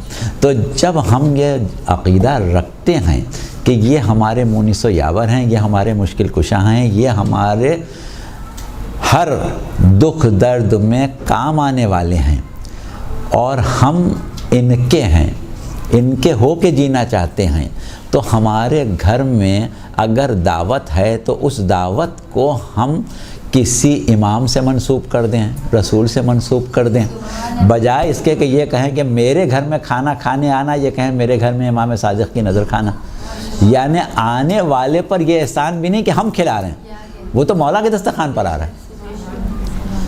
تو ہم ایک طرف مولا کے ذکر کو تازہ کر رہے ہیں، ان کی محبت ان کی مودت کو ظاہر کر رہے ہیں، اور دوسری طرف آ کے کھانے والے کو یہ موقع دے رہے ہیں کہ وہ یہ کہے کہ تمہارے گھر کا کھانے نہیں آیا ہوں، مولا کا کھانے آیا ہوں۔ تو اس سے بڑھ کے اور اخلاق کی اعلیٰ مثال کیا ہوگی کہ بھئی ہم کہتے بھی ہیں جب کوئی آتا ہے کہ ہاں بھئی دیکھیے وہ ہم آ گئے آپ کے گھر، تو کہہ رہے بھئی آ گئے تو کیا وہ اپنے مولا کے دسترخوان پائے ہو نا۔ تبرک آپ مجلس کا دیتے ہیں، آپ کے گھر کا کھانا کوئی مانگتا ہے کبھی؟ مولا کا تبرک ہوتا ہے آدمی بغیر کسی جھجک کے مانگے بھائی مجھے تبرک دے دو، تو کیوں مانگ لیتا ہے؟ تو جب ہمارا یہ طریقہ ہے کہ مولا کے در کی خیرات کو ہم کوئی ذلت نہیں سمجھتے بلکہ شرف سمجھتے ہیں، تو مولا کے در کی خیرات سمجھ کے ہم آ کے کھا رہے ہیں، مولا کا دسترخوان سمجھ کے کھا رہے ہیں، اور جب ہمارے لیے محبت کا تقاضا یہ ہے کہ قربانی کرو تو نیابت امام میں کرو، تو دعوت کریں ہم نیابت امام میں کریں، اس کو امام سے منسوب کر دیں تو یہ کون سی بڑی بات ہے؟ تو ہمارا کام ہے، ہمیں کرنا ہی ہے یہ، اور اس سے تو لوگوں کی عزت نفس کہاں کی حفاظت ہوتی ہے کہ ہمارے گھر میں آ کے کھاتے ہوئے عام دنوں میں شاید آپ کو یا کسی کو جھجک ہو کہ بھائی ہم ان کے گھر میں جا کے کھا رہے ہیں، لیکن جب ہم کہیں کہ ہمارے گھر میں امام کا دسترخوان ہے تو پھر تو آپ کو جھجک نہیں ہوگی کہ اپنے مولا کا کھانے جا رہے ہیں۔ تو اب اس سے آپ بتائیں کہ قربت اہل بیت کتنی بڑھتی ہے، کتنی زیادہ قربت اہل بیت اس سے بڑھ جاتی ہے۔ اچھا، پھر اس کے بعد جب یہ ہمارا عقیدہ ہے کہ ہم ان کی یاد کو تازہ کرنے کے لیے مہمانوں کو بلاتے ہیں کھانا کھلانے کے لیے، اور یہ نہیں کہتے کہ ہمارے گھر کا کھانا کھا لو، ہم کہتے ہیں مولا کے دسترخوان پر آ جاؤ، مولا کا کھانا کھا لو، تو جب ہم یہ کرتے ہیں تو ہماری قربت مولا سے اور مولا کی قربت ہم سے کیوں نہیں بڑھے گی؟ اچھا، دوسری چیز کیا ہے کہ اب ہمیں اس بات سے کیا بحث کہ لکڑہارے نے منت مانی تھی کہ نہیں مانی تھی؟ بھئی ہمیں تو معلوم ہے نا کہ مولا ہمارے مونس یاور ہیں، مولا ہمارے مشکل کشاں ہیں، مولا ہمارے سے توسل کر کے ہم اپنے حاجتوں کو پورا کرتے ہیں، تو ہمیں وہ لکڑہارے تھا یا نہیں تھا، دعا مانگی تھی اس نے نہیں مانگی تھی، مراد پوری ہوئی تھی نہیں ہوئی تھی، اس میں پڑھنے کی ضرورت کیا؟ اگر ہمارا واسطہ امام صادق علیہ السلام سے صرف یہی ہوتا کہ لکڑہارے کی وجہ سے ہم امام کو مان رہے ہیں، تو ہم کہیں کہ بھائی لکڑہارے کی روایت دیکھو صحیح بھی ہے کہ نہیں ہے تو ہمارا امام سے کیا واسطہ؟ لیکن جب ہمارا امام سے واسطہ ہے لکڑہارے کا بھی ہوگا، اور پھر کون سی ایسی عقلی دلیل درمیان میں ہے جس سے ہم یقین نہ کریں؟ اور بس آپ یقین کریں کہ ہوئی ہوگی اور دوسرے کے نہیں ہوئی ہوگی، ایسا واقعہ نہیں ہوا ہوگا، کسی نے گڑھ لیا ہوگا، تو اس گڑھے ہوئے واقعے کی وجہ سے یہ سب کچھ ہو رہا ہے، اس کی وجہ سے ہمارا رشتہ امام سے پیدا ہوا ہے، اس کی وجہ سے اسوہ امام یہ ہے، اس کی وجہ سے اسوہ رسول یہ ہے، اس کی وجہ سے یہ ساری بھئی وہ تو ایک واقعہ ہے، ہو گیا، ہزاروں ایسے واقعات ہوئے ہوں گے، اور ہم تو سمجھتے ہیں کہ ایسے تو ہزاروں واقعات ہر دسترخوان پر ہوتے ہیں، بہت زیادہ لوگوں کی مرادیں آتی ہیں، اور ہمارا اپنا ذاتی یہ ایک مشاہدہ ہے کہ ایک ایسے شخص کو ہم نے دیکھا کہ جس کو اپنی زندگی کا کوئی اب بھروسہ اور کوئی یقین نہیں رہ گیا تھا، مرنے کی تیاری کر رہا تھا، لیکن کسی نے اس سے کہا، اور وہ بھی اتفاق ہے کہ اہل سنت نے کہا کہ بھائی تمہارے لوگوں کے یہاں تو ایسی ایسی چیزیں ہیں، تم کیسے مایوس ہو گئے؟ اور اس نے امام صادق علیہ السلام کے دسترخوان پر سے صرف یہ سوچ کے کھایا کہ یہ میں امام سے شفا لینے کے لیے کھا رہا ہوں، اور اس کو شفا ہوئی، اور یہ ایک واقعہ نہیں ہے۔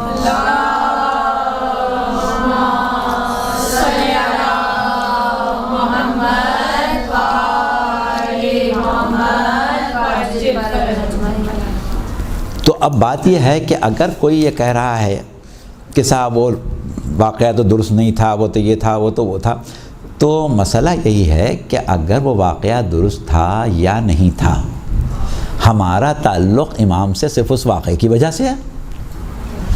اگر صرف اس واقعے کی وجہ سے ہے تو بھائی چھوڑ دو، نہیں کرو، لیکن اگر اس واقعے کی وجہ سے نہیں ہے تو پھر اس واقعے کو درمیان میں لانے کی اتنی ضرورت ہی کیا ہے کہ وہ ہوا تھا کہ نہیں ہوا تھا، ہوا تھا کہ نہیں ہوا تھا، کسی نے ایجاد کر لیا تھا اور یہ تھا اور وہ تھا۔ تو یہ باتیں جو ہیں ان سے ہمارے نہ عقیدے پر فرق پڑے گا اور نہ ہی مشاہدے پر، اور نہ ہی جو ہمارا ربط اور تعلق ہے ان ہستیوں سے، کہ ہم اپنے گھر میں کوئی بھی کام کرتے ہیں ہماری کوشش ہوتی ہے کہ اس کو ان کی طرف منسوب کر دیں، اور بعض اوقات ہمیں بعض واقعات ایسے ملتے ہیں، اس میں مستند واقعات بھی ہو سکتے ہیں، غیر مستند بھی ہو سکتے ہیں، کہ جس میں یہ لگتا ہے کہ امام نے، آئمہ نے ہمیں اس چیز کی ترغیب دی کہ اپنے امور جو ہیں ان کو اس طرح ادا کرو کہ تمہارا ہم سے واسطہ اور تعلق جو ہے وہ دنیا کی نظر میں آئے، لوگ دیکھیں کہ ان کا اہل بیت سے کتنا گہرا تعلق ہے۔ وہ ایک روایت ہے کہ کسی شخص نے امام زین العابدین علیہ السلام کو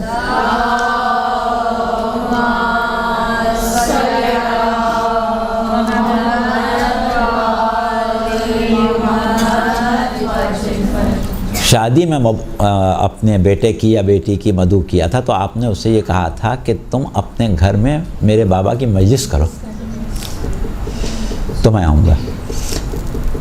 تو یہ گو کہ شادی تھی اس کے گھر میں، لیکن کیا ہوا کہ محفل جو ہے وہ اس کے گھر کی محفل مولا کی محفل ہو جائے۔ اب یہ وہاں پر واضح نہیں ہے کہ اسی محفل میں اس نے مجلس کی یا اس کے علاوہ کی، لیکن اکثر لوگ اس سے مطلب لیتے ہیں۔ بلکہ ایک دفعہ تو ہم نے یہ روایت کہیں پڑھی تھی، تو ہمارے ایک دوست نے اپنی بیٹی کی شادی کی تو خاص طور سے ہمیں بلایا فون کر کے کہ آپ کی وہ روایت ہمارے ذہن میں بیٹھی ہوئی ہے اور میں اپنی بیٹی کی شادی کر رہا ہوں تو اس میں مجلس کروں گا، آپ ہی آپ کو پڑھنا ہے۔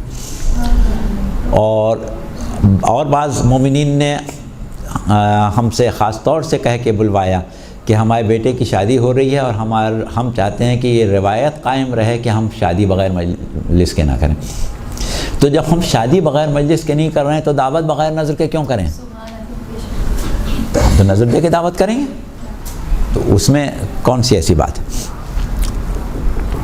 اب جہاں تک ان لوگوں کا تعلق ہے عام مسلمانوں کا، کیونکہ عام مسلمانوں نے بھی جس زمانے میں زیادہ تعصب نہیں تھا اور شیعوں کے قریب تھے اور ان کو فیض حاصل ہوتے تھے،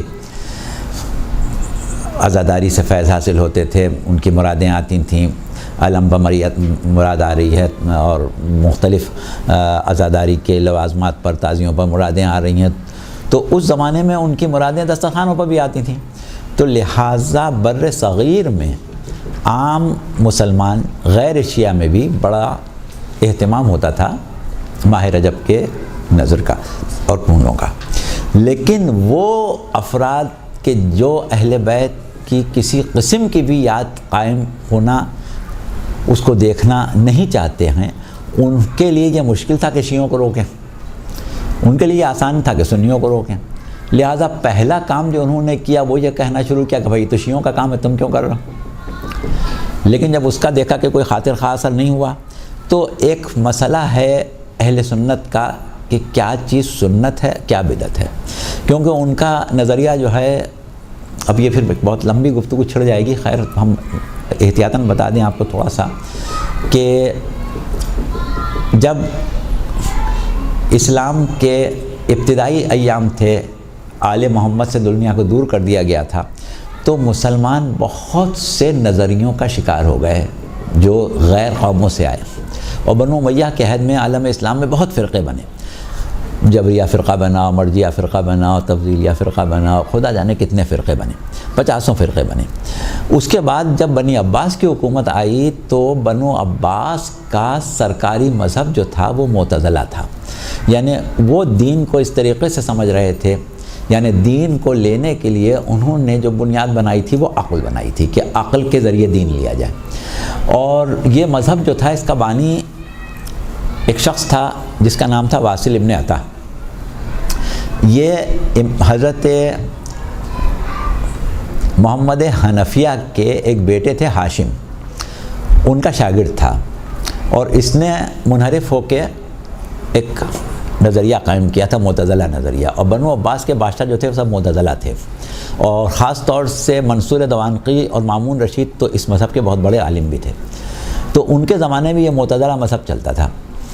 اب معتزلہ مذہب میں یہ کہا جاتا تھا کہ دین کو لینا ہے عقل سے، تو ان کے مقابلے میں معتزلہ عالم کا ایک شاگرد تھا ابو الحسن اشعری، اس نے یہ نظریہ پیش کیا کہ دین کو لینا ہے سنت سے، اور یہ بہت مقبول ہوا۔ آج عالم اسلام میں جتنے بھی مسلمان ہیں شیعوں کے علاوہ زیادہ تر سب ابو الحسن اشعری کے ہی نظریے کے پیروں، اسی لیے ہم ان کو اشاعرہ بھی کہتے ہیں۔ تو ان کا کہنا یہ تھا کہ جو کام رسول نے کیا وہ بس دین ہے، جو رسول نے نہیں کیا وہ بدعت ہے۔ پھر بعد میں اس کو توسیع دے دی گئی کہ جو صحابہ نے کیا وہ سنت ہے، اس کے بعد جو ہوا وہ بدعت ہے۔ تو اب انہوں نے یہ ایک شوشہ چھوڑا کہ بھئی رسول کے زمانے میں تو عید میلاد النبی نہیں ہوتی تھی، تم کیسے کرتے ہو؟ رسول کے زمانے میں تو شب برات نہیں ہوتی تھی، تم کیسے کرتے ہو؟ اور انہوں نے یہ کہا کہ بھائی تم شب برات میں روزہ رکھ رہے ہو، شب برات میں نمازیں پڑھ رہے ہو، شب برات میں عبادت کوئی چیز تھوڑی ہوتی ہے، اصل چیز تو سنت ہوتی ہے، دیکھو کہ صحابہ نے کی کہ نہیں کی۔ تو وہ ان کا ایک نظریہ ہے سنیوں کو روکنے کا، اس سے شیعوں کا کیا تعلق؟ بہرحال وہ بھی زیادہ کامیاب نہیں ہوا، کافی حد تک انہوں نے روکا اس سے، لیکن لوگ اتنے نہیں آئے ان کی باتوں میں، سنیوں میں رواج باقی رہا۔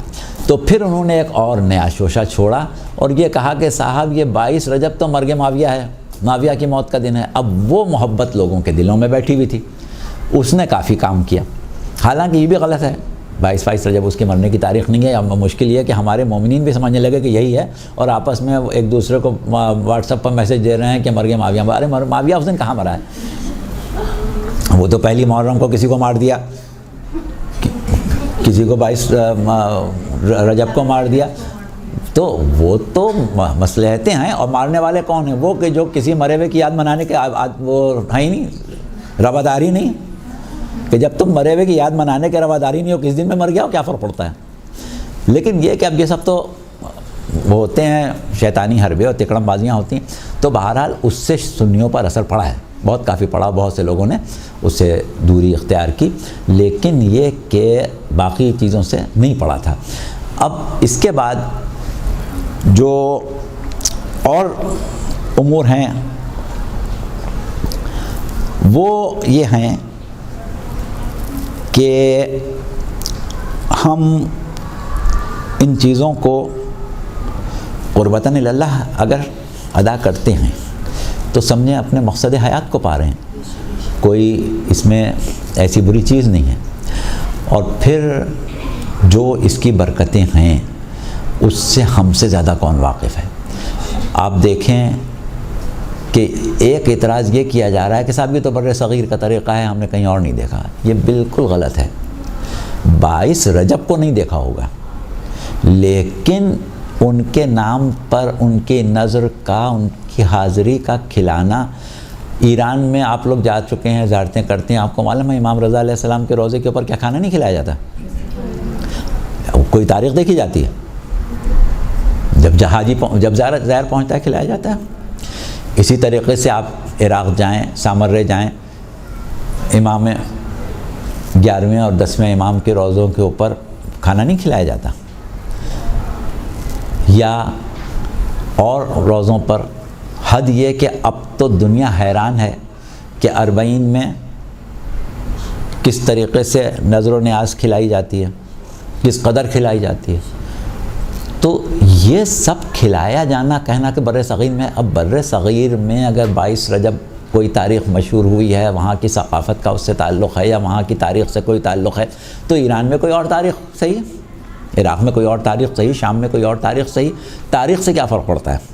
اور پھر ہم کب کہتے ہیں کہ آپ سوائے 22 رجب کے کسی اور تاریخ میں نظر نہ دلوائیں؟ مقرر تو نہیں کر رہے ہیں نا۔ اب 22 رجب کو ہر شخص ذہنی طور پر تیار ہے، اور جب سب ایک دن کرتے ہیں تو ایک گہما گہمی پیدا ہوتی ہے، ایک رونق پیدا ہوتی ہے۔ ورنہ یہ ہے کہ الگ الگ دنوں میں، اب تو ماشاءاللہ یہ ہے کہ کیونکہ اتنی زیادہ کثرت سے نظریں ہوتی ہیں اور لوگوں کے فاصلے دور ہو گئے، ورنہ پہلے زمانے میں یہ ہوتا تھا کہ دور دور لوگ نہیں جاتے تھے، محلے میں ہی اتنی نظریں ہو رہی ہیں کہ ایک جگہ سے نکلے دوسری جگہ، دوسری جگہ سے نکلے تیسری جگہ 22 رجب کو صبح سے شام تک لوگ نظر چکھ رہے ہیں، تو اس میں سادگی تھی۔ اب ہوتا یہ ہے کہ جب زمانہ سادہ تھا، جب لوگ سادے تھے، جب فکریں سادی تھیں، تو ہر چیز میں سادگی تھی، رہن سہن میں بھی سادگی تھی، نظر و نیاز میں بھی سادگی تھی۔ اب وہ بات نہیں رہی ہے۔ لیکن برکت کا عالم یہ ہے کہ آپ یہ دیکھیں کہ جب سستے کا زمانہ تھا، ہمیں اپنے بچپن میں اچھی طرح یاد ہے کہ 1 آنے کی روٹی ملتی تھی اور 1.25 روپے سیر گائے کا گوشت ملتا تھا، اور روٹی اور کباب کی مجلس اگر کی جائے تو آپ سوچیں کہ 10 کلو بھی یا 20 کلو یا 25 کلو قیمہ کتنے کا آئے گا، اور 1000 روٹیاں کتنے کی آئیں گی؟ یعنی 400-300 روپے میں آپ 500-700 لوگوں کو روٹی کباب بانٹ سکتے تھے، لیکن کم لوگ تھے جو روٹی کباب بانٹ سکتے تھے۔ کوئی بسکٹ بانٹ رہا ہے، کوئی نمک پارے بانٹ رہا ہے، کوئی اور کوئی چیز بانٹ رہا ہے، اور لوگ خوشی خوشی مجلس میں آ رہے ہیں۔ اب آج کیا ہے الحمدللہ کہ آپ مجلس کا نام لیں، گھر میں آپ کے بچے نے آگے کہا میں مجلس میں جا رہا ہوں، تو آپ اس کے لیے کھانا نہیں پکائیں گے، تو انہوں نے کھا کے ہی آئے گا۔ تو اب برکت تو اللہ نے دی ہے نا، اتنی مہنگائی کے زمانے میں کہ اب آج آپ ایک حلیم کی دیگ پکانے جائیں تو آپ کو خود اندازہ ہے کہ 1500 پونے 2000 پتہ نہیں کتنے کی ہو جاتی ہے، 1500 کی تو کم سے کم ہو ہی جاتی ہے۔ اب اس وقت تو آدمی 300 روپے میں مجلس کرتا تھا، آج 30,000 میں 40,000 میں بڑی مجلس کرتا ہے۔ لیکن برکت دیکھیں کہ جب ہر چیز مہنگی ہے اس کے بعد آپ کا تبرک کہیں کم ہوا ہے؟ تو یہ چیزیں جو ہیں یہ اس میں برکت ہے، اور اس سے محبت کا، عقیدت کا ایک اظہار بھی ہوتا ہے، اور ان ہستیوں کی عظمت و بزرگی بھی سامنے آتی ہے کہ کوئی شخص کسی اور کا ماننے والا اپنے محبوب رہنما کے اوپر اس طرح خرچہ نہیں کرتا جس طرح آپ نظر و نیاز پر، تبرک پر، درود پر اور حاضری پر خرچے کرتے ہیں، اور پھر اللہ آپ کو اور برکت دیتا ہے، اور دے پروردگار اور برکت دے۔ تو یہ وہ چیزیں ہیں کہ جو ہمارا ترہ امتیاز ہیں، جس سے ہم پہچانے جاتے ہیں۔ اور باقی چیزیں جو ہیں، اب آپ دیکھیں کہ آپ کا یہ تبرک، یہ نظر و نیاز کرنا فطرتاً انسان کو اتنا اچھا لگتا ہے کہ اب آپ دیکھیں کہ 12 ربیع الاول کے جلوس میں بھی وہاں تبرک بٹ رہا ہے، لنگر بٹ رہے ہیں، پہلے تو نہیں بٹتے تھے۔ تو فطرتاً تو انسان پسند کر رہا ہے نا، ہم نے ابتدا کی تھی نہیں کہ فطرتاً تو انسان پسند کرتا ہے اس کو، فطرتاً اس میں شان و شوکت سمجھتا ہے۔ تو یہ سب چیزیں، اور اب تو ماشاءاللہ سے آپ ہی کی نظر و نیاز کی یہ برکت ہے کہ عام مسلمان افطاری کے وقت افطاری بانٹ رہے ہوتے ہیں، آج سے 5 سال پہلے نہیں بانٹ رہے ہوتے تھے۔ آپ نے اتنا بانٹا، آپ نے اتنے دسترخوان کیے، آپ نے اتنا کھلایا کہ لوگوں کو غیرت آئی، اور آپ کی دیکھا دیکھی کوئی افطاری بانٹ رہا ہے، کوئی 12 ربیع الاول کے جلوس میں لنگر بانٹ رہا ہے، تو یہ سب چیزیں تو آپ کی کشش کا سبب بنی، اور جو لوگ آپ سے متنفر ہیں وہ آپ کی پیروی کر رہے ہیں، آپ کے عمل کو دہرا رہے ہیں، تو اس سے بڑھ کے آپ کی کامیابی کیا ہے؟ اور تو بہرحال یہ وہ چیزیں ہیں کہ جن کو ہم نے مختصر کر کے بیان کر دیا جس حد تک بیان کیا جا سکتا تھا، اور اب ہمارے پاس شاید 15 منٹ بچے ہوں گے، تو آپ لوگوں کو پوچھنا ہے تو آپ پوچھ لیں، ورنہ یہ ہے کہ ایک واقعہ اور اس میں شامل کر دیں۔ ایک دفعہ ایک صاحب کے ہاں ہم گئے، وہ بہت بڑے دانشور ایک بیٹھے ہوئے تھے اور وہ گفتگو کر رہے تھے، تو اس میں انہوں نے کہا کہ یہ سب جو ہمارے ہاں رجب کے کنڈے وونڈے ہیں، یہ تو اس کی کوئی شرعی یا دینی اور کوئی تاریخ کچھ نہیں ہے۔ یہ وہ لکھنؤ میں شاہان اودھ کے محلوں میں ایک بڑی بی رہتی تھیں، وہ بی اماں کہلاتی تھیں، تو انہوں نے ایجاد کیا تھا۔ خیر ان سے تو ہم نے سن لیا، لیکن بات یہ ہے کہ لکھنؤ کی زبان سے جو لوگ واقف ہیں اس میں بہت کم ہی لوگ اب رہ گئے ہوں گے، اور اس میں ایک ہم بھی ہیں کہ ہم لکھنؤ کی زبان سے بہت اچھی طرح واقف ہیں، اور ہمیں اندازہ ہے کہ دبستان لکھنؤ میں کون سا لفظ نہیں بولا جاتا۔ بی اماں کا لفظ دبستان لکھنؤ میں ہے ہی نہیں، یہ دہلی کے دبستان کا لفظ ہے، دہلی میں بولا جاتا ہے، اماں بھی، ابھی اماں وغیرہ لکھنؤ میں کبھی نہیں بولا جاتا۔ تو اگر کسی نے یہ واقعہ گڑھا کہ صاحب شاہان اودھ کے محل میں وہ ایک بزرگ خاتون رہتی تھیں، سب ان کی بڑی عزت کرتے تھے، اور انہوں نے یہ سب گڑھ کے اور 22 رجب مقرر کر دیے اور 22 رجب کے کنڈے کروا دیے، اور وہاں سے جو چل گیا اور سب کرنے لگے، اول تو تھوڑی دیر کے لیے مان لیں کہ یہی ہوا، تو برائی کیا ہوئی بھئی؟ اگر تاریخ مقرر کر دی انہوں نے، یا ٹکیاں مقرر کر دیں، یا امام صادق علیہ السلام کا نام مقرر کر دیا، تو کیا برا کیا انہوں نے؟ بنیاد تو ایک صحیح ہے نا۔ اور دوسری چیز یہی ہے کہ یہ بات سراسر غلط ہے، کیونکہ یہ لفظ دبستان لکھنؤ میں بولے ہی نہیں جاتا ہے۔ تو اس طریقے سے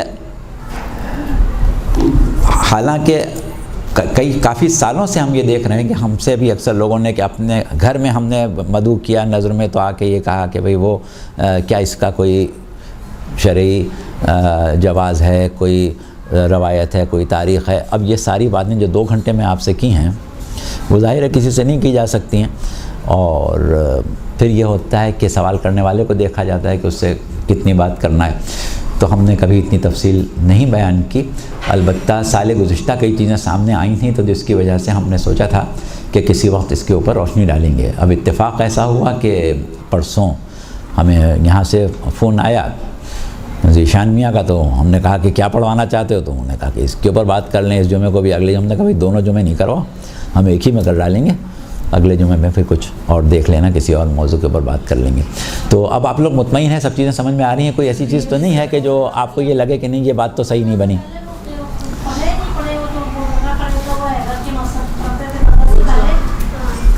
کہانی پڑھ لیں، کیا فرق پڑتا ہے؟ جناب سیدہ کی کہانی نہیں، وہ اس میں وہ لکڑہارے کی کہانی پڑھی جاتی ہے، تو کیا ہوا پڑھنے میں اس کا؟ بھائی شرعی حیثیت تو لوگ جناب سیدہ کی کہانی کی بھی کہتے ہیں کہ نہیں ہے، مگر آپ کا اپنا تجربہ ہے جناب سیدہ کی کہانی کے بارے میں؟ یقین کیا یقین سے زیادہ ہے، ایسی چیزیں ہم نے سنی ہیں اس کے بارے میں اور دیکھی ہیں۔ اب تھوڑا سا وقت ہے، ہم آپ کو صرف ایک بات بتا دیں، یہ غالباً 2 سال پرانی بات ہے، جب ہم سے ایک صاحب نے بیان کیا، وہ صاحب بھی معروف ہیں، سب لوگ ان کو جانتے ہیں، اس وقت بس آپ سرسری بیان کر رہے ہیں اس لیے ان کا تعارف نہیں کرا رہے ہیں، کہ انہوں نے کسی کا قصہ بیان کیا کہ وہ صاحب جو تھے وہ اس سے تقسیم سے پہلے بھی اور تقسیم کے بھی کئی سال بعد تک، کیونکہ سن 52 تک تو لوگ پاکستان آئے ہیں، اس کے بعد پھر نہیں آئے، تو کئی سال تک وہ وہاں رہتے تھے لکھنؤ میں، اور وہاں پر وہ طالب علم تھے قانون کے، لا کے طالب علم تھے۔ تو ان کے ساتھ ایک ہندو لڑکا پڑھتا تھا جس سے ان کی بڑی دوستی تھی، اب ظاہر ہے وہ لکھنؤ کا رہنے والا ہندو تھا، ویسے ہی انہی کا جیسا تھا، تو اس سے بہت دوستی تھی۔ اب اس کے بعد پاکستان آ گئے، کبھی کبھار جب وہاں جاتے تھے ہندوستان تو وہ ملاقات ہوتی تھی، ورنہ کبھی آتا نہیں تھا، ان کا بھی جانا بہت کم ہی ہوتا تھا۔ اب ایک مرتبہ کافی عرصے بعد ان کا جانا ہوا وہاں، تو یہ اس کے گھر گئے۔ جب گھر گئے تو پتہ چلا کہ وہ الہ آباد میں رہ رہا ہے اور الہ آباد ہائی کورٹ میں جج ہے، تو انہوں نے سوچا کہ چلو وہاں جا کے مل لوں، تو وہاں ملنے کے لیے یہ سیدھے لکھنؤ سے الہ آباد پہنچ گئے اور وہاں کے ہائی کورٹ میں گئے۔ الہ آباد کا ہائی کورٹ شاید بہت بڑا ہائی کورٹ ہے، لوگ اکثر الہ آباد ہائی کورٹ کی بات کرتے ہیں، اب ہم نے تو دیکھا نہیں، تو بہرحال وہ وہاں چلے گئے، تو اس سے ان کی ملاقات ہو گئی، بہت خوشوا بلایا بٹھایا، اور اس نے کہا کہ بھائی اب تم آ گئے ہو تو چلو کھانا ہمارے گھر میں کھانا، اور مشکل یہ ہے کہ تم لوگ تو شیعہ لوگ ہو، تم ہمارے یہاں کھانا نہیں کھاؤ گے، تو ہم تمہارا مسلمان سے کھانا منگوائیں گے، تم کو کھانا کھلائیں گے، مگر ایک بات بتانا ذرا ہمیں، ابھی ہم تم سے ایک بات پوچھنا چاہ رہے ہیں۔ اس نے کہا کیا؟ کہنے لگا کہ وہ یہ بتاؤ تم تو شیعہ ہو نا؟ اس نے کہا ہاں تم معلوم ہے؟ تو میں نے نہیں یاد کہا ہاں نہیں مجھے معلوم ہے، یہ بتاؤ یہ بیوی کی کہانی کیا چیز ہوتی ہے؟ تو اب یہ سوچا کہ ہندو کو کیا بتاؤں گی بیوی کی کہانی کیا ہوتی، انہوں نے کچھ ٹال ٹول دیا۔ اب اس کے بعد وہ ان کو گھر لے گیا، گھر لے جانے کے بعد جب کھانے پر بیٹھے تو پھر اس نے کہا کہ وہ تم نے بتایا نہیں بیوی کی کہانی کیا ہوتی ہے۔ تو اب یہ ہر دفعہ یہی سوچ رہے تھے کہ لاؤ بات ختم ہو جائے، کچھ بتاؤں نہیں، ہاں ہاں وہ ہوتا ہے خواتین مانتی ہیں، اس طرح سے کر کے انہوں نے وہ کر دیا۔ پھر جب اس نے کئی دفعہ پوچھا کہ نہیں مجھے بتاؤ کہ بیوی کی کہانی کیا ہوتی، بیوی کی کہانی کیا ہوتی، تو انہوں نے کہا کہ بھائی یہ بتاؤ کہ تم کو یہ بیوی کی کہانی کی کاہے کی فکر ہو رہی ہے؟ تو اس نے کہا کہ میں تمہیں ایک واقعہ بتا رہا ہوں اپنا. اور واقعہ اس نے یہ بتایا کہ ہمارے یہاں شہر سے باہر کسی دیہات سے ایک مقدمہ آیا اور ایک لڑکا پکڑ کے لایا گیا، جوان لڑکا تھا، کہ یہ قاتل ہے، اس نے قتل کیا ہے. جب اس کے بیانات لیے گئے تو اس نے اقبال جرم کیا کہ ہاں میں نے قتل کیا ہے. تو اب اس کے بعد وہ تحقیقات ہوتی رہیں، وہاں دیہات میں بیانات لیے گئے، مختلف جگہ بیانات لیے گئے، ہوتے ہوتے آخر جب اس پر فرد جرم ثابت ہو گئی تو میں نے جس ایک تاریخ کا اعلان کیا کہ آج مقدمہ جو ہے وہ سنایا جائے گا، تو اس دن مجھے اس کو سزائے موت سنانا تھی. تو میں نے اپنا جو فیصلہ لکھا تھا وہ 36 صفحے کا فیصلہ تھا، پوری فائل تھی، تمام تحقیقات، تمام بیانات، تمام جو پیشیاں ہوئی تھیں ان سب کا ذکر، اور اس میں سے ہر صفحے پر میں نے اپنی مہر لگائی تھی. اور اس دن وہ سب لوگ جمع ہوئے تھے اور کچہری میں ایک وہ ہونے والا تھا، فیصلہ ہونے والا تھا، یہ پہنچ گئے. تو کہنے لگا کہ میں اپنی فائل لے کے بیٹھ گیا کمرہ عدالت میں اپنی کرسی کے اوپر، اپنی سیٹ پر، اور یہ اعلان ہو گیا کہ اس مقدمے کا فیصلہ جج صاحب سنا رہے ہیں. جب یہ اعلان ہو گیا میں نے اپنی فائل کھولی تو سب صفحے سادے، اس میں کچھ لکھا ہی نہیں. تو میں پریشان ہو گیا کہ یہ صفحے سادے کیسے ہو گئے، کہیں میں کوئی دوسری فائل تو نہیں لے آیا. لیکن دیکھا تو ہر صفحے میں مہر میری لگی ہوئی. تو اس سے یہ اندازہ ہوا کہ نہیں بدلی نہیں ہے، فائل وہی ہے. اب میری تو تھوڑی دیر کے لیے عجیب حالت ہو گئی کہ لوگ منتظر کہ جج صاحب فیصلہ سنانے، میں فیصلہ کیا سناؤں، میرے پاس تو کچھ ہے ہی نہیں. تو اب میں ذرا پریشان ہوا. پھر میں نے فیصلے کی تاریخ بدلی. وہ لڑکا کھڑا ہوا ہے کٹہرے میں. تو جب لوگ ادھر ادھر ہو گئے تو میں نے اس کو بلایا اپنے پاس اور اس سے کہا کہ تم کوئی منتر ونتر پڑھتے ہو؟ تو اس نے کہا نہیں صاحب ہم تو کوئی منتر ونتر نہیں پڑھتے. پھر اس نے کہا کہ نہیں تم کچھ کرتے ہو؟ اس نے کہا نہیں کچھ نہیں کرتے. اس نے کہا تم کون ہو؟ اس نے کہا میں شیعہ ہوں. تو کہا اچھا تم شیعہ ہو تو کوئی دعا وعا پڑھتے ہو، کچھ پڑھتے ہو؟ اس نے کہا نہیں میں تو نہیں پڑھتا، میری اماں پڑھتی ہے. تو انہوں نے اس سے کہا کہ اچھا جاؤ میں تمہیں گاڑی دے رہا ہوں، ڈرائیور دے رہا ہوں، اپنی اماں کو بلا کے لاؤ. اب وہ وہاں سے شہر سے کچھ فاصلے پر ان کا گاؤں تھا، 2 گھنٹے میں 3 گھنٹے میں جو بھی وقت لگا وہ ماں کو لے کے آ گیا.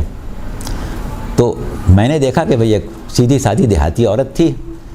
تو میں نے اس سے کہا کہ تم اپنے بیٹے کے لیے کیا کرتی؟ تو اس نے کہا بہت دعا کرتی تھی. تو اس نے کہا کیا دعا کرتی تھیں؟ تو اس نے وہی اپنے دیہاتی انداز میں کہا کہ صاحب ہم کہا دعا کرت، ہم تو فقط بیوی کی کہانی مانتے ہیں. تو ہم نے کہا اچھا تم بیوی کی کہانی مانتی ہو؟ اس نے کہا ہاں. تو پھر میں نے اس سے کہا کہ بھائی جاؤ اب جو فیصلہ ہوگا اس میں تمہارا بیٹا چھٹ جائے گا. جیسے ہی یہ کہا وہ بیچاری وہ کہنے لگی ارے کوئی مٹھائی منگا کے دو میں بیوی کی کہانی سنوں. تو اس دن سے میں حیران ہوں کہ بیوی کی کہانی ہوتی کیا ہے. تو ایسے اتنے واقعات آپ کو ملیں گے کہ جس کی انتہا نہیں. بات یہ ہے کہ وہ تو معجز نما ہے نا، اور کوئی بھی معجزہ ان سے ظاہر ہوا ہے یا نہیں بھی ہوا ہے، تھوڑی دیر کے لیے ماننے نہیں ہوا ہے، اور ہم کو ان سے مدد چاہیے ہے اور ان کے ذکر کو ہم باقی رکھیں گے اس کے بعد کسی طریقے سے بھی، تو وہ کیوں نہیں ہماری مراد پوری کریں گی. تو بہرحال پڑھنے میں کوئی اگر آپ کو یقین ہے کہ یہ واقعہ ہوا تھا پڑھ لیں، یقین نہیں تھا تو کم از کم یہ تو معلوم ہے کہ ایسا ہو سکتا ہے. تو جب ہو سکتا ہے تو ہوا ہوگا، کیونکہ ہمارے پاس عقلی دلیل نہیں ہے اس کا انکار کرنے کی. وہ لوگ جو ان کو معجز نما نہیں سمجھتے، وہ لوگ جو ان کے اعجاز کے قائل نہیں ہیں، ان کو نہیں یقین آئے گا، لیکن ہم تو ہیں نا قائل. اب ابھی ہمیں تو نہیں معلوم کہ کس کے ساتھ کون سا واقعہ ہوا. اب اگر آپ لوگ کوئی ہمارے سامنے بیان کریں کہ یہ ہوا تھا، میں نے فلاں امام کی نظر مانی تھی اور وہ بات ہو گئی تھی، تو ہم آپ سے ہی کہیں گے کہ نہیں آپ غلط کہیں، نہیں ایسا نہیں ہوا. بھائی ہوا ہوگا، ہمیں کیا معلوم. تو یہ آپ ان چیزوں کو اس حد تک رکھیں کہ کیونکہ یہ ممکن ہے تو ہوا ہوگا، اور اگر یقین نہیں آ رہا ہے تو چلو نہیں ہوا ہوگا، تو اس کے نہ ہونے سے حقیقت تو نہیں بدل گئی نا، حقیقت تو وہی ہے جو تھی. تو اس میں کوئی ایسا مسئلہ نہیں ہے. اور بہرحال پھر بھی کوئی چیز ایسی ہے جو ہم نے بیان کرنا چاہی، ہم نے سمجھانا چاہی، ہم نے جس کو واضح کرنا چاہا اور اس میں کوئی اشتباہ یا کمی رہ گئی تو وہ آپ پوچھ لیں بے شک.